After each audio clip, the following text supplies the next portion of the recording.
ಮತ್ತು ನಿಮ್ಮ ಇತಿಹಾಸ ಸಂಶೋಧನೆ ಯಾವ ಕಡೆ ಹೋಯಿತು ಸರ್? ಇವಾಗ ಸಾಲು ಮರದ ತಿಮ್ಮಕ್ಕ ಅಂತ ಹೇಳ್ಬಿಟ್ಟು ನಾವಂತೀವಿ, ಇಲ್ಲ ಇನ್ನೂ ಬೇರೆಯವ್ರದ್ದು ಕೆಲಸ ಇದೆ ಅಂತ ನೀವು ಹೇಳ್ತೀರಾ. ಯಾವ ಕಡೆ ಹೋಯಿತು ಸರ್ ನಿಮ್ಮ ಸಂಶೋಧನೆ? ಈಗ ಇತಿಹಾಸ ಸಂಶೋಧನೆ ಶಾಸನಗಳು ಅಂತ ಒಂದೇ ಅಲ್ಲ. ಈ ನಮ್ಮಲ್ಲಿ ಏನಾಗಿದೆ, ಒಂದು ಕಾಲಕ್ಕೆ ಕರ್ನಾಟಕದ ಕನ್ನಡದ ಸಂತರು ದಾರ್ಶನಿಕರು ಈ ಬುದ್ಧಿವಂತರು ಏನದಲ್ಲ, ಈ ಬುದ್ಧಿಜೀವಿಗಳು ಬುದ್ಧಿವಂತರನ್ನ ಒಂದು ಸಮಾಜ ಹೈಜಾಕ್ ಮಾಡಿತ್ತು, ಅಂದರೆ ವಶಪಡಿಸ್ಕೊಂಡಿತ್ತು. ಯಾವುದೇ ಒಂದು ಬುದ್ಧಿವಂತಿಕೆ ನಮ್ಮ ಮೂಲದಿಂದಲೇ ಹುಟ್ಟಬೇಕು. ಒಂದು ಪಕ್ಷ ಅವನು ಯಾರೋ ಭಾಳ ಕೀಳು ತಳ ಸಮುದಾಯದಲ್ಲಿ ಹುಟ್ಟಿದಾನೆ ಅಂದರೆ, ಅವನು ಭಾಳ ಬುದ್ಧಿವಂತ ಆಗಿದ್ದಾನೆ ಅಂದರೆ ನಮ್ಮ ಮನೆ ಮುಂದೆ ಅವನು ಹಾದು ಹೋಗಿರಬೇಕು ಅನ್ನೋ ಮಟ್ಟಕ್ಕಿದ್ರು ಜನ. ಅವರು ನಮ್ಮ ಮನೆ ಮುಂದೆ ಹೋದ್ನಲ್ಲ, ನಮ್ಮ ಗಾಳಿ ಬೀಸಿ ಅವನು ಬುದ್ಧಿವಂತ ಆಗಿದ್ದಾನೆ ಅನ್ನೋ ರೀತಿಯಲ್ಲಿತ್ತು. ಅದಕ್ಕೆ ಎಲ್ಲ ದಾರ್ಶನಿಕರು ಹೊರತಲ್ಲ ನಮ್ಮ ಕರ್ನಾಟಕದಲ್ಲಿ ಅವರ ಕಳಂಕನೇ ಕೆಡಿಸಿಟ್ಟಿದ್ರು. ಉದಾಹರಣೆಗೆ ಸರ್ವಜ್ಞನಂಥ ಮಹಾಕವಿ, ಸರ್ವಜ್ಞ ಮೇರುಕವಿ, 2350 ವಚನ ತ್ರಿಪದಿಗಳು ಸೈಂಟಿಫಿಕ್ ಆಗಿ ಮನುಷ್ಯನ ಬದುಕನ್ನು ಕಟ್ಟಿಕೊಡುವಂಥ ವಚನಗಳು. ಅಂತಹ ತ್ರಿಪದಿ ಬ್ರಹ್ಮ ಸರ್ವಜ್ಞನನ್ನು ಅವನ ಹುಟ್ಟನ್ನು ಅನೈತಿಕ ಸಂಬಂಧ ಮಾಡಿ ಬರೆದುಬಿಟ್ಟಿದ್ರು ಚರಿತ್ರಕಾರರು. ಯಾಕೆ ಅಂದರೆ ಅವನೊಬ್ಬ ತಳ ಸಮುದಾಯದ ವ್ಯಕ್ತಿ, ಅವನ್ನ ನಾವು ಒಪ್ಕೊಳಕ್ತಾ ಹಾಕಲ್ಲ. ಅವನು ಏನು ಮಾಡಿದ್ದ ಸರ್ವಜ್ಞ ಅಂದರೆ ಎಲ್ಲೆಲ್ಲಿ ಮೂಢನಂಬಿಕೆ ಐತಿ ಎಲ್ಲರನ್ನು ಬೈದಿದ್ದ ಅವನು, ಎಲ್ಲ ಜಾತಿಯರನ್ನು ಬೈದಿದ್ದ ಅವನು, ಎಲ್ಲ ಧರ್ಮದವ್ರನ್ನು ಬೈದಿದ್ದ, ಮೂಢನಂಬಿಕೆ ಆಚರಣೆ ಮಾಡೋರನ್ನ ಎಲ್ಲರನ್ನೂ ಮುಗ್ಗ ಬೈದಿದ್ದ ಅವನು. ಯಾವ ರಾಜರಿಗೂ ಕ್ಯಾರೆ ಅಂತಿರಲ್ಲ ಅವನು. ಹಂಗಾಗಿ ಅವತ್ತಿನ ಲೇಖನಿ ಹಿಡಿದಂಥ ವರ್ಗ, ಬುದ್ಧಿಜೀವಿಗಳು, ತುಪ್ಪ ತಿಂದಂಥ ವರ್ಗ, ಅವ್ರು ಏನು ಮಾಡಿದ್ರು, ಇವನ್ನೇನಾರು ಮಾಡಿ ಪೆನ್ನಿಂದಲೇ ಕೆಡಿಸ್ಬೇಕು ಅಂತೇಳಿ ಅವನ ತಂದೆ ಬೇರೆ ತಾಯಿ ಬೇರೆ, ಕಾಶಿಗೆ ಹೋಗ್ತಿದ್ದ, ಏನೇನೋ ಕಟ್ಟಿದ್ರು. ಕಟ್ಟಿ ಅವನಿಗೆ ಅನೈತಿಕ ಸಂಬಂಧ ಕಟ್ಟಿದರು. ನಾನು ರಿಸರ್ಚ್ ಮಾಡಿ 25 ವರ್ಷಗಳ ಕಾಲ ಓಡಾಡಿ ಎಲ್ಲ ಸಂಶೋಧಕರನ್ನು ಭೇಟಿ ಮಾಡಿ ಗ್ರಂಥಗಳನ್ನು ಅಧ್ಯಯನ ಮಾಡಿ ಅವರ ತಂದೆ ತಾಯಿ ಇಬ್ಬರೂ ನಿಜವಾದ ತಂದೆ ತಾಯಿಗಳು. ಅವನು ಅನೈತಿಕ ಸಂಬಂಧ ಹುಡ್ತವನಲ್ಲ, ನೈತಿಕ ಸಂಬಂಧದಿಂದ ನಿಜವಾದ ತಂದೆ ತಾಯಿಯ ಮಗ ಅಂತ ಸಾಬೀತು ಮಾಡಿದ್ನು. ಒಪ್ಕೊಂಡ್ರು, ಎಲ್ಲರೂ ಒಪ್ಕೊಂಡ್ರು. ಅದಕ್ಕೆ ಆಧಾರಗಳು ಕೊಟ್ಟೆ ನಾನು. ಅದೇ ರೀತಿಯಲ್ಲಿ ಭಾಳಷ್ಟು ಜನನ ಮಾಡಿದ್ದಾರೆ. ಈ ನೈತಿಕ ಹುಟ್ಟೈತಲ್ಲ ಅದನ್ನು ಅನೈತಿಕ ಹುಟ್ಟು ಮಾಡಿದ್ದಾರೆ. ಆಂಧ್ರ ಪ್ರದೇಶದಲ್ಲಿ ಮಲ್ಲಮಾಂಬ ಅಂತ ಕವಯಿತ್ರಿ ಇಡೀ ಭಾರತದಲ್ಲಿ ಸಂಸ್ಕೃತದಿಂದ ಬೇರೆ ಭಾಷೆ ಕನ್ನಡ ರಾಮಾಯಣ ಬರೆದಂಥ ಮಹಾನ್ ಕವಯಿತ್ರಿ. ಅಲ್ಲಿ ಹಂಗೆ ಬ್ರಾಹ್ಮಣ ತಂದೆ ತಾಯಿ ಕುಂಬಾರರು ಅವರಿಬ್ಬರು ಅನೈತಿಕ ಸಂಬಂಧ ಹುಟ್ಟಿದು ಅಂತೇಳಿ ಅಲ್ಲೂ ಕಟ್ಟುಕತೆ ಕಟ್ಟಿದ್ರು. ಅಲ್ಲೂ ಕೊನೆಗೆ ಹೋಗಿ ಅಲ್ಲಿಯೇ ಜನಗಳನ್ನು ಕಟ್ಕೊಂಡು ರಿಸರ್ಚ್ ಮಾಡಿ, ಇಲ್ಲ ಅವರಿಬ್ಬರು ತನ್ನ ನಿಜವಾದ ತಂದೆ ತಾಯಿಗಳು, ಬ್ರಾಹ್ಮಣ ತಂದೆ ಅಲ್ಲ, ಕುಂಬಾರ ತಂದೆ ಕುಂಬಾರ ತಾಯಿ, ಅವರು ಹುಟ್ಟಿದವಳು ಮಲ್ಲಮಾಂಬ ಅಂತೇಳಿ ಅಲ್ಲಿಯೂ ಸಂಶೋಧನೆ ಮಾಡಿ ತೋರಿಸ್ತೆ. ಇವತ್ತು ಮಲ್ಲಮಾಂಬ ಜಯಂತಿ ಅಲ್ಲೂ ಆಚರಣೆ ಮಾಡ್ತಿದ್ದಾರೆ. ಈ ದೇಶಾದ್ಯಂತ ಇಂಥವು ಭಾಳ ಇದ್ದಾವೆ. ಅಂಥವೆಲ್ಲ ಫೋಕಸ್ ಮಾಡಿ ಸತ್ಯದ ಕಡೆಗೆ ತರ್ತಾ ಇದ್ದೀನಿ. ನಾವು ಸಂತರು ದಾರ್ಶನಿಕರ ಬದುಕನ್ನು ತಿರುಚಿದ್ರಲ್ಲ, ಅದನ್ನು ಸತ್ಯದ ಕಡೆಗೆ ತರ್ತಾ ಇದ್ದೀನಿ. ಇನ್ನೊಂದು ಕಾಯಕವೇ ಕೈಲಾಸ ಅಂತ ಹೇಳಿದ್ದು ಕುಂಬಾರ ಗುಂಡಯ್ಯನವರು, ಬಸವಣ್ಣನವರಲ್ಲ, ಕುಂಬಾರ ಗುಂಡಯ್ಯನವರು. ಕುಂಬಾರ ಗುಂಡಯ್ಯನವರು ಬಸವಣ್ಣನವರಿಗಿಂತ 150 ವರ್ಷಗಳ ಮುಂಚೆ ಬದುಕಿದ್ದವರು. ನಾನು ದಾಖಲೆ ಕೊಡ್ತೀನಿ ನೋಡಿ ಸರ್. ಆದರೆ ಈಗ ಕನ್ನಡದ ಮೊದಲ ವಚನಕಾರ ಅಂತ ಯಾರನ್ನು ಕರಿತೀವಿ? ಜೇಡರ ದಾಸಿಮಯ್ಯವ್ರು ಕರಿತೀವಿ. ಆದ್ಯ ವಚನಕಾರ ಜೇಡರ ದಾಸಿಮಯ್ಯ ಯಾರು? ಬಸವ ಪೂರ್ವ ಯುಗದವರು ಅಂತ MM ಕಲಬುರ್ಗಿಯವರು ಎಲ್ಲರೂ ಹೇಳ್ತಿದ್ದಾರೆ. ಬಸವ ಪೂರ್ವ ಯುಗ ಅಂದರೆ ಎಷ್ಟು? 100 ವರ್ಷ ಮುಂಚೆ ಇದ್ದವರು ಜೇಡರ ದಾಸಿಮಯ್ಯನವರು. ಜೇಡರ ದಾಸಿಮಯ್ಯನವರು ಒಂದು ವಚನ ಹೇಳ್ತಾರೆ, ಏನಂದರೆ ಒಂದು ಲೈನಲ್ಲಿ ಕುಂಬಾರ ಗುಂಡನ ಹಿಂದೆ ಬಂದಾಡಿದ ನಮ್ಮ ಶಿವನು. ಅಂದರೆ ಕುಂಬಾರ ಗುಂಡನ ಮಡಿಕೆ ಬಡಿತಕ್ಕೆ ಶಿವ ಕುಣದ, ಅವನ ಹಿಂದ್ಗಡೆ ಹೋದ ಅಂತೇಳಿ ಅವರು ಹೇಳ್ತಾರೆ. ಅಂದರೆ ಕುಂಬಾರಗುಂಡಯ್ಯನ ಪವಾಡವನ್ನು ಆದ್ಯವಚನಕಾರರು ಬಸವಣ್ಣವ್ರಿಗಿಂತ 100 ವರ್ಷ ಮುಂಚೆ ಹೇಳಿದ್ದಾರೆ. ಅಂದರೆ ಆ ಗುಂಡಯ್ಯ ನಾನು ಬೇಡನಿಗೆ ಕೈಲಾಸ ಬಾಡುವುದು ಕೈಯಕ್ಕೆ, ಅವನು ಶಿವ ಬಂದು ಕರಿತಾನೆ ಇವನು ಮಡಿಕೆ ಬಡಿಯೋದಕ್ಕೆ, ನೀನು ಭಾಳ ಚೆನ್ನಾಗಿ ಬಡಿತೀಯ, ಭಾಳ ಒಳ್ಳೆನೋ, ನಿನ್ನ ಭಕ್ತಿ ಮೆಚ್ಚಿದ್ದೀನಿ, ಬಾ ಕೈಲಾಸಕ್ಕೆ ಹೋಗೋಣ. ನಾನು ಆವಾಗ ಒಂದು ಮಾತು ಕೇಳ್ತಾನೆ ಅವನು, ನಿನ್ನ ಕೈಲಾಸದಲ್ಲಿ ಏನೈತಿ? ಕಾಯಕ ಮಾಡೋಕೈತ ಅಲ್ಲಿ? ಆ ಉಂಡು ನೀವು ಸೋಮಾರಿಗಳಿದ್ದಾರೆ ಬರೀ ಅಷ್ಟೇ. ಅಲ್ಲಿ ಒಬ್ಬನಾದರೂ ಒಂದು ಕಸ ಹೊಡೆಯೋನಿಲ್ಲ, ಒಂದು ಮಡಿಕೆ ತೊಳೆಯೋನಿಲ್ಲ, ಪಾತ್ರೆ ತೊಳೆಯೋನಿಲ್ಲ, ಬಡಗಿ ಕೆಲಸ ಮಾಡೋನಿಲ್ಲ.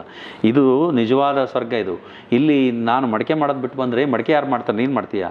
ಬೇಡ, ನನಗೆ ನಿನ್ನ ಕೈಲಾಸ ಬೇಡ, ಇದೇ ಸಾಕು ನನಗೆ, ನನಗೆ ಬದುಕು ಕೊಡು, ನಾನು ಖುಷಿಯಾಗಿರ್ತೀನಿ ಅಂತ ಕೈಲಾಸ ಗಣಪದವಿಯನ್ನು ಪುರಸ್ಕಾರವನ್ನು ತಿರಸ್ಕರಿಸಿದ ಮೊದಲ ವ್ಯಕ್ತಿ ಅವನೇ ಹೇಳಿದ್ದು. ಬೇಡನಿಗೆ ಕೈಲಾಸ ಬಾಡುವುದು ಕಾಯಕ, ಕಾಯಕವೇ ಕೈಲಾಸ, ನಾಡ ಅಂದ್ರೆ ಕೆಬ್ಬಿಸುವೆ ಅಂತ ಹೇಳ್ತಾನೆ. ಹಾಗಾಗಿ ಅದು ಗುಂಡಯ್ಯನವ್ರ ಕೊಡುಗೆ. ಆದರೆ ಬಹಳ ಜನ ಅದನ್ನು ಒಪ್ಪಲಿಲ್ಲ, ನನಗೆ ವಿರೋಧ ಆದರು, ವಿರೋಧ ಹೇಳ್ತಾ ಇದ್ದೆ ಸರ್. ಯಾಕಂದ್ರೆ ಇದನ್ನ ಎಲ್ಲರೂ ಒಪ್ಕೊಂಡ್ಬಿಟ್ಟಿದ್ದಾರೆ. ಬಸವಣ್ಣನವರೇ ಹೇಳಿದ್ದಾರೆ ಕಾಯಕವೇ ಕೈಲಾಸ ಅಂತ ಹೇಳ್ಬಿಟ್ಟು ಅಂತ. ಈಗ ಈ ಸತ್ಯನ ಒಪ್ಕೊಂಡಾಗ ನಾವು ಬಂದು ಏನೋ ಒಂದನ್ನ ಹೊಸದಾಗಿ ಹೇಳ್ತೀವಿ ಅಂತ ಅಂದ್ರೆ ಜನಗಳು ಒಪ್ಕೊಳ್ಳೋ ಮನಸ್ಥಿತಿನಲ್ಲಿ ಇರಲ್ಲ ಸರ್. ಅವಾಗ ಅದು ಬರೀ ಬಾಯಿ ಮಾತು ಅಷ್ಟೇ ಅಲ್ಲ, ಅದು ಕೆಲವೊಂದ್ಸಲ ಕೈನೂ ಮಿಲಾಯಿಸುವಂತ ಸ್ಟೇಜ್ಗಳನ್ನ ನಾವು ಮೀಡಿಯಾಗಳಲ್ಲಿ ನೋಡ್ತಾ ಇದೀವಿ.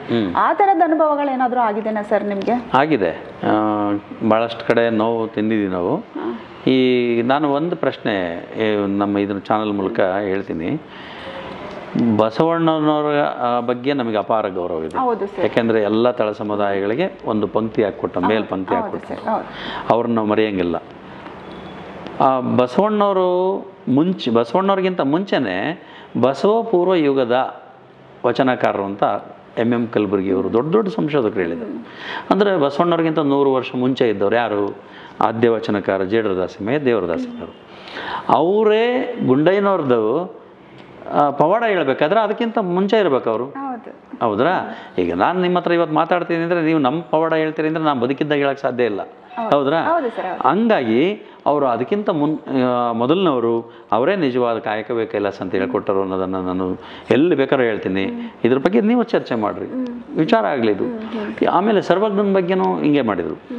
ಅಲ್ಲಿ ಅವನು ವೇಷ ಹುಟ್ಟಿದವನು ಅಂತೇಳಿ ಮಾಡೋಕ್ಕಾಗಿ ಅದು ಇದು ಏನನ್ನು ತಂದಿಟ್ಟರು. ಆಮೇಲೆ ನಮಗೆ ಮಾಸೂರಲ್ಲಿ ಎಲ್ಲ ಎವಿಡೆನ್ಸ್ ಸಿಕ್ಕು. ಸರ್ವಜ್ಞನ ತಂದೆ ಮನೆ, ಆ ವಚನಗಳಲ್ಲಿ ಬರ್ತಕ್ಕಂಥ 63 ವಚನಗಳು ಬರೋ ಎಲ್ಲ ಭೌಗೋಳಿಕ ಲಕ್ಷಣ, ಸಮಾಧಿ ಎಲ್ಲವೂ ಅಲ್ಲೇ, ಕಾಶಿ ವಿಶ್ವನಾಥ ದೇವಾಲಯ ಎಲ್ಲ ಅಲ್ಲೇ ಸಿಕ್ಕು. ಆದರೆ ಒಂದು ಜನಕ್ಕೆ ಅದು ಹಿಡಿಸ್ಲಿಲ್ಲ. ಅದು ಆವಾಗ ನಮ್ಮ ಮೇಲೆ ಎಲ್ಲ ರೀತಿಯ ಏನು ಆಕ್ರಮಣಗಳನ್ನು ಮಾಡಿದರು, ಟೀಕೆ ಮಾಡಿದರು, ಟೀಕೆಗಳು ಮಾಡಿದರು, ಹೌದು ಟೀಕೆಗಳು ಮಾಡಿದರು. ಅನೇಕ ಬ್ಯಾಕ್ಗ್ರೌಂಡಿಂದ ಏನೇನು ತೊಂದರೆ ಕೊಡಬೇಕೋ ಎಲ್ಲ ಕೊಟ್ಟರು. ಆದರೆ ಭಗವಂತನ ಕೃಪೆಯಿಂದ ಎಲ್ಲವನ್ನೂ ಈಜಿ ಮುಂದೆ ಬರುವಂತೆ ಅವನೇ ಭಗವಂತನೇ ನಡೆಸ್ತಾ ಇದ್ದಾನೆ, ಸರ್ವಜ್ಞ ನಡೆಸ್ತಾ ಇದ್ದಾನೆ, ಶರಣರೇ ನಡೆಸ್ತಾ ಇದ್ದಾರೆ. ಅಂದರೆ ಭಾರಿ ಚಾಲೆಂಜ್. ಸತ್ಯ ಹೇಳಕ್ಕೆ ಹೋದವನು ಭಾಳ ಕಷ್ಟ ಅನುಭವಿಸ್ಬೇಕು. ನಮ್ಮ ಪ್ರಾತಸ್ಮರಣೀಯರು ಡಾಕ್ಟರ್ ಎಂ ಕಲಬುರ್ಗಿಯವರು, ಗೌರಿ ಲಂಕೇಶ್ ಅಂತವರು, ಪನ್ಸಾರೆ ಅಂತವರು, ಎಂತೆಂಥ ಮಹಾನೀಯರು ಸತ್ಯ ಹೇಳಕ್ಕೆ ಹೋಗಿ ಈ ರೀತಿ ಆದರು. ಆದರೆ ಒಂದಂತೂ ಸತ್ಯ, ನಾವು ಸಾಯೋದು ಒಂದು ದಿವಸ ಗ್ಯಾರಂಟಿ ಸಾಯ್ತೀವಿ. ನಾವು ಒಂದು AC ರೂಮ್ ಒಳಗಿದ್ರೂ ಸಾಯ್ತೀವಿ, ಸತ್ಯ ಹೇಳಕ್ಕೆ ಹೋಗಿ ಅವನಾರು ಹೊಡೆದು ಸಾಯ್ತೀವಿ, ಹೆಂಗೆ ಇದ್ರೂ ಸಾಯ್ತೀವಿ. ಅದಕ್ಕೆ ಒಂದಿಷ್ಟು ಸತ್ಯ ಹೇಳೇ ಸತ್ಬಿಡೋಣ. ನಮ್ಮೇಲಿದೆ ಭಾಳಷ್ಟು ಜನ ಗುರಿ ಇಟ್ಕೊಂಡಿದ್ದಾರೆ, ನೋವುಗಳು ಮಾಡ್ತಾರೆ, ತೊಂದರೆ ಮಾಡ್ತಾರೆ. ಆದರೆ ಸತ್ಯ ಎಂದಾರು ಒಂದು ದಿವಸ ಗೆಲ್ಲುತ್ತೆ, ಅದಂತೂ ನಿಜ. ಹೌದು, ಖಂಡಿತ ಸರ್. ಈ ಮಾತಂತೂ 100ಕ್ಕೆ 100 ಸತ್ಯ. ಆಮೇಲೆ ನನಗೆ ನಿಜಕ್ಕೂ ಹೇಳ್ಬೇಕು ಅಂದರೆ ನಮ್ಮ ಇಲಾಖೆ, ಶಿಕ್ಷಣ ಇಲಾಖೆ, ಸಾರ್ವಜನಿಕ ಶಿಕ್ಷಣ ಇಲಾಖೆ ಏನಿದೆ, ನನ್ನ ಅನ್ನ ಕೊಡ್ತಕ್ಕಂಥ ಇಲಾಖೆ, ಇಂಥವೆಲ್ಲ ದೂರುಗಳು, ಇಂಥವೆಲ್ಲ ಟೀಕೆಗಳು ಯಾವೂ ಸಹಿತ ಅಲ್ಲಿ ಹೋಗಿ ಕೆಲಸ ಮಾಡಲಿಲ್ಲ.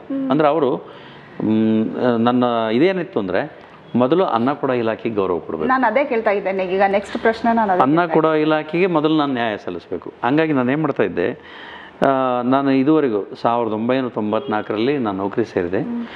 ಇದುವರೆಗೂ ಅಂದರೆ 2 ವರ್ಷ ಆಯಿತು ಮುಖ್ಯೋಪಾಧ್ಯಾಯನಾಗಿ. ಅದಕ್ಕಿಂತ ಮುಂಚೆ ನಾನು 28 ವರ್ಷಗಳ ಕಾಲ ಎಲ್ಲೆಲ್ಲೇ ಪ್ರೌಢಶಾಲೆಯಲ್ಲಿ ಕೆಲಸ ಮಾಡಿದ್ದೀನಿ, ಅಲ್ಲೆಲ್ಲ ನೋಡ್ಕೊಂಬರಲಿ ಆ ಶಾಲೆಗೆ ನನ್ನ ರಿಸಲ್ಟೇ ಪ್ರಥಮ ಸ್ಥಾನದಲ್ಲಿದೆ.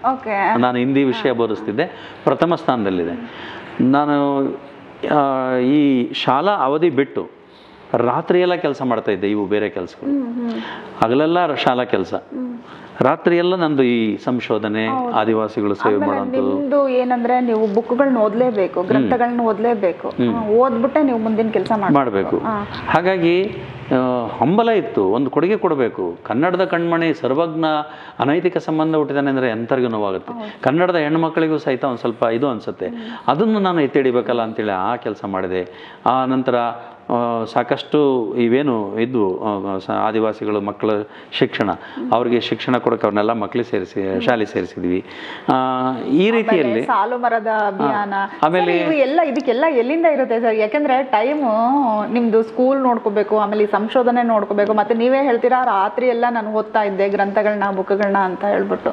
ಇದೆಲ್ಲದಕ್ಕೂ ಎಲ್ಲಿಂದ ಟೈಮ್ ಇರ್ತಾ ಇತ್ತು ಸರ್? ಅಂದ್ರೆ ಮೇಡಮ್ ಸುಮ್ಮನೆ ಇರ್ತಾ ಇದ್ರ, ನೀವು ಮನೆಗೆ ಬರಲ್ಲ, ಟೈಮೇ ಕೊಡಲ್ಲ ಅಂತ? ಅವ್ರ ಬಗ್ಗೆ ಹೇಳ್ಬೇಕು ಅಂದ್ರೆ ನಮ್ಮ ಮನೆಯವ್ರ ಬಗ್ಗೆ ಬಹುಶಃ ಅವರು ನನ್ನ ಭಾಗಕ್ಕೆ ದೇವರು, ನನ್ನ ಭಾಗಕ್ಕೆ ತಾಯಿನೂ ಹೌದು, ಪತ್ನಿನೂ ಹೌದು, ದೇವರು ಹೌದು. ಒಬ್ಬರು ಅಂಗವಿಕಲರಾಗಿ ನಮ್ಮ ಇಡೀ ಮನೆತನನ ಮತ್ತು ನನ್ನ ನೋವುಗಳು ಬೇರೆ ಅವ್ರಿಗೆ ಕಿರಿಕಿರಿ, ಇವೆಲ್ಲವನ್ನೂ ಸುಧಾರಿಸ್ಕೊಂಡು ನನ್ನ ಮಗನ ಡಾಕ್ಟ್ರು ಮಾಡಿ ನಮ್ಮ ಮನೆಯನ್ನು ಗೌರವ ಉಳಿಸಿ ಅವರು ಸಹಿತ ತಮ್ಮ ದೇಹದ ನೋವುಗಳನ್ನು ಹೇಳ್ಕೊಳ್ದಂಗೆ ಗಂಧ ಸವದಂಗೆ ಇವತ್ತಿನವರೆಗೂ ಸವ್ಕೊಂಡು ಬಂದು ನಮ್ಮನೆಗೆ 100 ಜನ ಬರ್ತಿರ್ತಾರೆ ನಾನು ನೋಡ್ಕೊಂಡು. ಅವ್ರಿಗೆಲ್ಲ ಒಂದೇ ಕಾಲಲ್ಲಿ ನಿಂತ್ಕೊಂಡು ಅವ್ರಿಗೆ ಅಡುಗೆ ಮಾಡಿ ತೃಪ್ತಿಯಾಗಿ ಅಡುಗೆ ಮಾಡಿ ಅವ್ರ ಸೇವೆ ಮಾಡಿ ಅವ್ರ ಜೀವನ ಅವ್ರು ಸಾರ್ಥಕ ಮಾಡ್ಕೊಂಡಿದ್ದಾರೆ. ನಿಜಕ್ಕೂ ನನಗೆ ನೋವಾಗುತ್ತೆ. ಆದರೂ ನಾನು ಈಗ ಒಂದು ಕಳ್ಕೋಬೇಕು, ಒಂದು ಪಡ್ಕೋಬೇಕು. ಇಲ್ಲಿ ಆದಿವಾಸಿಗಳು ಅಷ್ಟು ಜನರಿಗೆ ನಾನು ನ್ಯಾಯ ಒದಗಿಸೋಕ್ಕೆ ಒಬ್ಬರಿಗೆ ನೋವು ಕೊಡಲೇಬೇಕಾಗ್ಬಿಡ್ತು. ಹಾಗಾಗಿ ಅವ್ರಿಗೆ ಎಷ್ಟು ಕ್ಷಮೆ ಕೇಳಿದ್ರು ಸಾಲದು ಹೆಂಡ್ತಿ ಪತ್ನಿಗೆ. ಆಮೇಲೆ ಇನ್ನೊಂದೇನು ಅಂದರೆ ನಮ್ಮ ಮನೆಯವ್ರ ಅಣ್ಣರು, ಆಮೇಲೆ ಅವ್ರ ಅತ್ತಿಯರು, ಅವ್ರ ರಿಲೇಷನ್ಸು, ನನ್ನ ತಂಗಿ ನನ್ನ ಆದ್ನಿ ಹಿಂಗಿರಬೇಕು ಅಂತ ಅವ್ರ ಕನಸಿತ್ತು. ಆದರೆ ಅವ್ರ ಕನಸಿಗೆ ತಕ್ಕಾಗಿ ಅವ್ರನ್ನ ನಾನು ಒಯ್ಯೋಕ್ಕಾಗಲಿಲ್ಲ. ಅವ್ರಲ್ಲಿ ಕ್ಷಮೆ ಕೇಳ್ತೀನಿ ನಾನು. ಯಾಕೆಂದರೆ ಹೆಣ್ಣು ಕೊಟ್ಟರು ಕಣ್ಣು ಕೊಟ್ಟರು ಅಂತೇಳಿ ಹೇಳ್ತಾರೆ. ಅವರಲ್ಲಿ ಕ್ಷಮೆ ಕೇಳ್ತೀನಿ. ಇನ್ನು ಯಾರಲ್ಲೂ ಕ್ಷಮೆ ಕೇಳೋಕ್ಕೂ ಅಲ್ಲ, ಅವ್ರಿಗೆ ಕ್ಷಮೆ ಕೇಳಬೇಕು ನಾನು. ಯಾಕೆಂದರೆ ಅವ್ರಿಗೊಂದು ಇದು ನನ್ನ ಸೊಸೆ, ನನ್ನ ಮಗಳು, ನನ್ನ ಆದ್ನಿ ಹಿಂಗಿರಬೇಕು ಅಂತ. ಆದರೆ ಇವತ್ತು ನಾವಿಬ್ಬರೂ ನೌಕರಿಯಲ್ಲಿ ದುಡಿದು ಇವತ್ತು ಸ್ಕೂಟಿಯಲ್ಲಿ ಅಡ್ಡಾಡ್ತಾಯಿದ್ದೀನಿ. ಇವತ್ತು ನಾನೇನೂ ಅಸೆಟ್ ಮಾಡ್ಕೊಂಡಿಲ್ಲ. ಆದರೆ ಈ ಜನಗಳ ಪ್ರೀತಿ ಇದೇ ಅಸೆಟ್ ನಮ್ಮದು. ಹಾಗಾಗಿ ಅವ್ರಿಗೆ ಕೃತಜ್ಞತೆಗಳನ್ನು ಹೇಳ್ತೀನಿ. ನಮ್ಮ ಮಗ ಎಂದೂ ಇಂಥದ್ದು ಬೇಕು ಅಂತ ಕೇಳಿದ್ರು. ನಮ್ಮ ತಂದೆ ಒಂದೇನೋ ಸಮಾಜ ಸೇವೆ ಮಾಡ್ತಿದ್ದಾರೆ, ಅವ್ರಿಗೆ ತೊಂದರೆ ಕೊಡಬಾರ್ದು ಅಂತೇಳಿ ಅವನು ಗಾಂಧೀಜಿಯ ಥರ ಸರಳವಾದ ಬದುಕಿನಲ್ಲಿ ಅವನು ಬದುಕ್ತಾ ಇದ್ದಾನೆ. ಒಂದು ಸಂಶೋಧನೆಗೆ ಅಂತ ಹೇಳಿ ಹೊರಟ್ರೆ ಎಷ್ಟು ದಿನ ಹೋಗ್ತಾ ಇದ್ರಿ? ನಮ್ಮ ಮನೆಯವ್ರಿಗೆ ನಾನು ಮೊದಲೇ ಮದುವೆ ಸಂದರ್ಭದಲ್ಲಿ ಹೇಳಿದೆ, ನಾನು ಸಂಶೋಧನೆ ಮಾಡೋಂಥವನು, ನಾನು ದುಡಿದದ್ದೆಲ್ಲ ನಿರೀಕ್ಷೆ ಮಾಡೋಂಗಿಲ್ಲ, ನಾನು ಈ ರೀತಿ ಮಾಡ್ತಾ ಇರೋನು, ನಿನ್ನ ವೇತನದೊಳಗೆ ನೀನು ಮನೆ ನಡೆಸ್ಕೊಂಡು ಹೋಗ್ಬೇಕು ಅಂತೇಳಿ ಅವ್ರು ಹಾಗೆ ಮಾಡ್ಕೊಂಡು ಬಂದರು. ನನ್ನ ಸ್ಯಾಲ್ರಿ ಖರ್ಚು ಮಾಡಿ ಅವ್ರ ಸ್ಯಾಲ್ರಿಯಲ್ಲೂ ನಾನು ಕಿತ್ಕೊಂಡು ಕೆಲಸ ಮಾಡಿದ್ದೀನಿ. ಕ್ಷಮೆ ಇರಲಿ. ಆದರೆ ಇದು ಅಂಥ ಕೆಲಸಗಳಿವು. ಈಗ ಒಂದು ವಿಶ್ವವಿದ್ಯಾಲಯ ಮಾಡೋಂಥ ಕೆಲಸ, ಒಬ್ಬ ಸರ್ವಜ್ಞ ಅನೈತಿಕ ಸಂಬಂಧ ಹುಟ್ಟಿದವನೇನೋದನ್ನು ಇಲ್ಲ ನಿಜವಾದ ತಂದೆ ತಾಯಿ ಮಗ ಅಂತ ಮಾಡೋದು ಒಂದು ವಿಶ್ವವಿದ್ಯಾಲಯ ಮಾಡುವಂಥ ಕೆಲಸ. ಆದಿವಾಸಿಗಳ ಮಕ್ಕಳಿಗೆ ಶಿಕ್ಷಣ ಕೊಡುವಂಥದ್ದು ಒಂದು ವಿಶ್ವವಿದ್ಯಾಲಯ ಮಾಡುವಂಥ ಕೆಲಸ. ಕನ್ನಡದಲ್ಲಿ ಸುಮಾರು 470 ಶಾಸನಗಳನ್ನು ನಾನು ಇಲ್ಲಿ ಕೊಟ್ಟಿದ್ದೀನಲ್ಲ, ಅದು ಒಂದು ವಿಶ್ವವಿದ್ಯಾಲಯ ಮಾಡುವಂಥ ಕೆಲಸ. ಈ ರೀತಿಯಲ್ಲಿ ಆಮೇಲೆ ನಮ್ಮ ಪ್ರಾಚೀನ ಲಿಪಿಗಳನ್ನು ಉಳಿಸುವಂಥದ್ದು ಒಂದು ವಿಶ್ವವಿದ್ಯಾಲಯ ಮಾಡೋ ಕೆಲಸ. ಇಷ್ಟೆಲ್ಲ ಮಾಡಬೇಕಾದ್ರೆ ಮತ್ತು ನಾನು ಇನ್ನೊಂದು ಇವತ್ತಿನವರೆಗೂ ಇಡೀ ದೇಶ ಎಲ್ಲ ರಾಜ್ಯಗಳಲ್ಲಿಯೂ ನನಗೆ ಗೆಳೆಯರಿದ್ದಾರೆ, ಸಂಶೋಧಕರಿದ್ದಾರೆ. ಎಲ್ಲಾದರೂ ₹1 ಯಾರು ತಗರಿಸ್ಕೊಂಡಿದ್ದೀನಿ. ಪ್ರಾಮಾಣಿಕತನಿಂದ ಹೇಳ್ತೀನಿ, ₹1 ಯಾರು ತಗಿಸ್ಕೊಳ್ದಂಗೆ ನನ್ನ ಸ್ಯಾಲ್ರಿಯಲ್ಲೇ ಕೆಲಸ ಮಾಡಿದ್ದೀನಿ. ಹಾಗಾಗಿ ಇಡೀ ದೇಶಾದ್ಯಂತ ಗೌರವ ಕೊಡ್ತಾರೆ ಜನಗಳು. ನಮ್ಮ ಮಿಟ್ಲಕೆಟ್ಟೆ ವೀರಾಚಾರ ಅಂತಿದ್ರು, ಅವರು ಬಗ್ಗೆ ಒಂದೆರಡು ಮಾತು ಹೇಳಬೇಕು. ಅವರು ಈ ದಾವಣಗೆರೆಯಿಂದ ಹಿಡಿದು ಮಲೆಬೆನ್ನೂರು ತನಕ ಏನು ಸಾಲ ಮರಗಳಿದ್ದಾವೆ ಅವರೇ ಹಾಕಿರೋದು. ಅವ್ರು ಏನು ಮಾಡ್ತಿದ್ರು, ಕಬ್ಬಣ ಬಡಿದು ಈ ಭತ್ತದ ಗದ್ದೆನ ಹಿಂಗೆ ಲೆವೆಲ್ ಮಾಡ್ತಾರಲ್ಲ, ಆ ಗೊರೆ ಮಾಡೋರು ಮಾಡ್ಕೊಂಡು ಮಾರಾಟ ಮಾಡಿ ಅದರಿಂದ ದುಡ್ಡು ತಂದು ಮನೆಗೆ ಕೊಡ್ತಿರಲಿಲ್ಲ. ಅವರು ಲಕ್ಷಗಟ್ಟಲೆ ದುಡ್ಡು ತರೋರು, ತಂದುಬಿಟ್ಟು ಮರ ಗಿಡ ನೆಡೋದು, JCB ತರೋದು, ಅವಕ್ಕೆ ನೀರು ಹಾಕ್ಸೋದು, ಟ್ಯಾಂಕರ್ ಹಾಕ್ಸೋದು, ಈ ರೀತಿಯಲ್ಲೇ ತಮ್ಮ ಬದುಕನ್ನೇ ಮುಡಿಪಾಗಿಟ್ರು. ಯಾರು ನಿಮ್ಮಂಥರ ₹1 ಕೊಡೋಕೋದ್ರೆ ಜೀವನದಾಗೂ ಮುಟ್ಲಿಲ್ಲ ಅವರು. ಅವ್ರು ತೀರ್ಕೊಂಡಿದ್ದಾರೆ ಅಂತ ಇವತ್ತು ಹೇಳೋದಲ್ಲ, ನಾನೇ ಸ್ವತಃ ಜೊತೆಗಿದ್ದು 20 ವರ್ಷ ಜೊತೆಗಿದ್ದೀನಿ, ₹1 ಕೊಡೋಕೋದ್ರೂ ಮುಟ್ಟಿಲ್ಲ ಅವರು. ತಮ್ಮ ಶ್ರಮದಲ್ಲಿ ಇಡೀ ನಾಡನ್ನು ಅವರು ಒಂದು ಮಾರ್ಗದರ್ಶಿಯಾಗಿ ಮಾಡೋಗಿದ್ದಾರೆ. ಇವತ್ತು ಅವೆಲ್ಲ ಎಷ್ಟು ಆಮ್ಲಜನಕ ಬಿಡ್ತವೆ, ಎಷ್ಟು ವ್ಯಾಲ್ಯೂಬಲ್ ಅದು. ಆಮೇಲೆ ಅವ್ರ ಮನೆಗೂ ಅಷ್ಟೇ ಭಾಳ ಸಂಕಟಪಟ್ಟರು, ಮಕ್ಕಳು ಭಾಳ ನೋವು ಪಟ್ಟರು, ಅವ್ರ ಮನೆಯವರಂತೂ ಭಾಳ ದುಃಖಪಟ್ಟರು. ಆದರೂ ಅವ್ರಿಗೆ ನಿಮ್ಮ ಮಕ್ಳು ಯಾರು ಅಂದರೆ ಈ ಸಾಲುಮರಗಳು ಹೇಳೋರು. ಈ ರೀತಿಯಲ್ಲಿ ಅಂಥ ಸಾಧಕರ ನಡುವೆ ನಮ್ಮವೆಲ್ಲ ಏನು. ನಿಮಗೆ ಯಾವ್ಯಾವ ಅವಾರ್ಡ್ಗಳು ಆರಿಸಿ ಬಂದಿದ್ದಾವೆ ಸರ್? ಅವಾರ್ಡುಗಳು ಅಂತ ದೊಡ್ಡ ಮಟ್ಟವು ಏನೂ ಬಂದಿಲ್ಲ. ನಮ್ಮಲ್ಲಿ ದಾವಣಗೆರೆ ಮಹಾನಗರ ಪಾಲಿಕೆಯವರು ಒಂದು ಕನ್ನಡ ರಾಜ್ಯೋತ್ಸವ ಪ್ರಶಸ್ತಿಯನ್ನು ಕೊಟ್ಟು ಗೌರವಿಸಿದರು. ಅಂದರೆ ದಾವಣಗೆರೆ ಜಿಲ್ಲಾ ಇತಿಹಾಸವನ್ನು ಕಟ್ಟಿದ್ದು. ದಾವಣಗೆರೆ ಜಿಲ್ಲೆ ಇತಿಹಾಸ 12ನೇ ಶತಮಾನದಿಂದ ಈಚೆ ಅಂತೇಳಿತ್ತು. ಆದರೆ ನಾನು ಅದನ್ನು ಶಾಸನಗಳ ಆಧಾರ ಕೊಟ್ಟು 8ನೇ ಶತಮಾನದಲ್ಲೇ ದಾವಣಗೆರೆ ಇತಿಹಾಸ ಇದೆ ಅಂತೇಳಿ ತೋರಿಸ್ಕೊಟ್ಟೆ. ಆಮೇಲೆ ಸುಮಾರು ದಾವಣಗೆರೆ ಜಿಲ್ಲೆಯಲ್ಲೇ ಒಂದು 300ಕ್ಕಿಂತ ಹೆಚ್ಚು ಶಾಸನಗಳನ್ನು ಹೊಸದಾಗಿ ಕಂಡುಹಿಡಿದಿದ್ದೀನಿ. ಹಾಗಾಗಿ ಅವೆಲ್ಲವನ್ನು ಗಮನಿಸಿ ಅವರು ಒಂದು ಗೌರವ ಕೊಟ್ಟರು. ಆಮೇಲೆ ದಕ್ಷಿಣ ಭಾರತ ಹಿಂದಿ ಪ್ರಚಾರ ಮಹಾಸಭಾ ಧಾರವಾಡದವರು ನಮ್ಮ ಪಾಟೀಲ್ ಪುಟ್ಟಪ್ಪನವರು ಅವತ್ತಿನ ಕಾಲಕ್ಕೆ ಪತ್ರಿಕೆಯಲ್ಲಿ ಕೆಲವು ಲೇಖನ ಬರೀತಿದ್ದೆ. ಅದನ್ನು ಗಮನಿಸಿ ನನಗೆ ಕರೆ ಕಳಿಸಿ ಅಲ್ಲಿ ಅವರು ಕರ್ನಾಟಕ ರತ್ನ ಅಂತೇಳಿ ಪಾಟೀಲ್ ಪುಟ್ಟಪ್ಪನವರು ಒಂದು ಪ್ರಶಸ್ತಿ ಕೊಟ್ಟರು.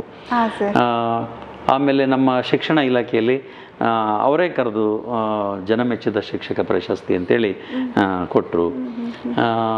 ಆಮೇಲೆ ಆನಂತರ ಬೇರೆ ಬೇರೆ ರಾಜ್ಯಗಳಲ್ಲಿ ಸನ್ಮಾನ ಮಾಡಿದ್ದಾರೆ. ಆದರೆ ಅಂಥ ದೊಡ್ಡ ಪ್ರಶಸ್ತಿಗಳೇನು ನಾವಿನ್ನೂ ತಗೊಂಡಿಲ್ಲ. ನಮಗೆ ಆ ಕಡೆ ಗಮನವೂ ಇಲ್ಲ.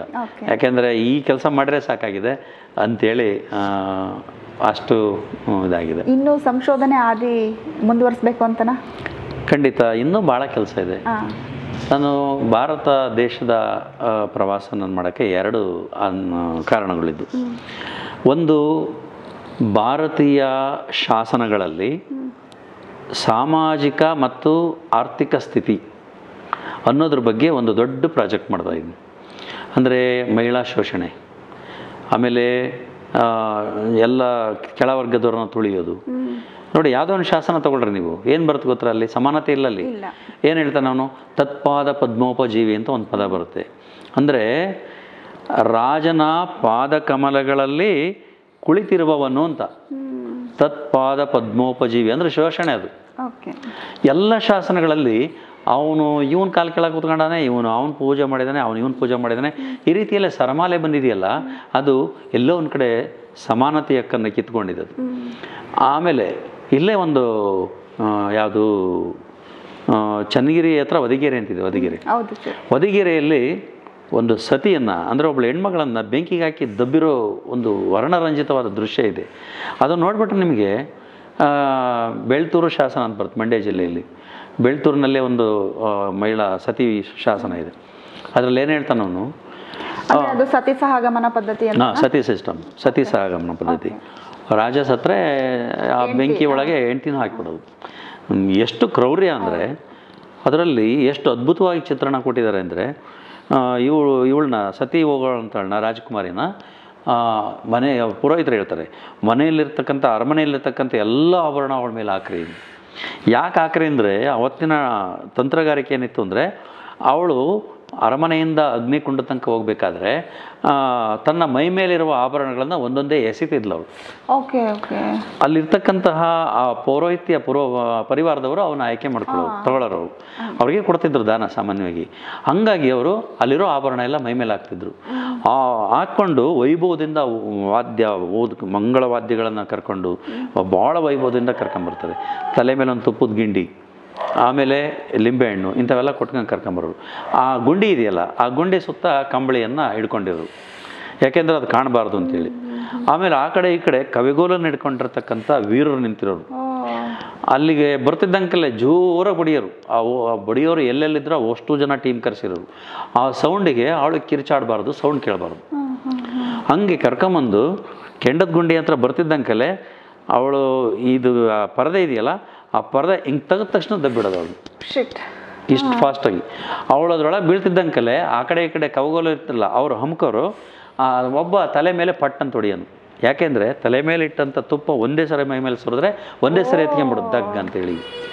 ಅವಳು ತಪ್ಸ್ಕೊಂಬರಂಗಿಲ್ಲ, ಅರ್ಧ ಬರ್ಧ ಬೇಯಂಗಿಲ್ಲ, ಅಷ್ಟು ಇದು ಈ ರೀತಿಯ ಸತಿ ಸಿಸ್ಟಮ್ಗಳು ಹೆಣ್ಣಿನ ಮೇಲಿನ ಕರಾಳ ಕ್ರೌರ್ಯವನ್ನು ನಮಗೆ ತೋರಿಸುವಂಥವು.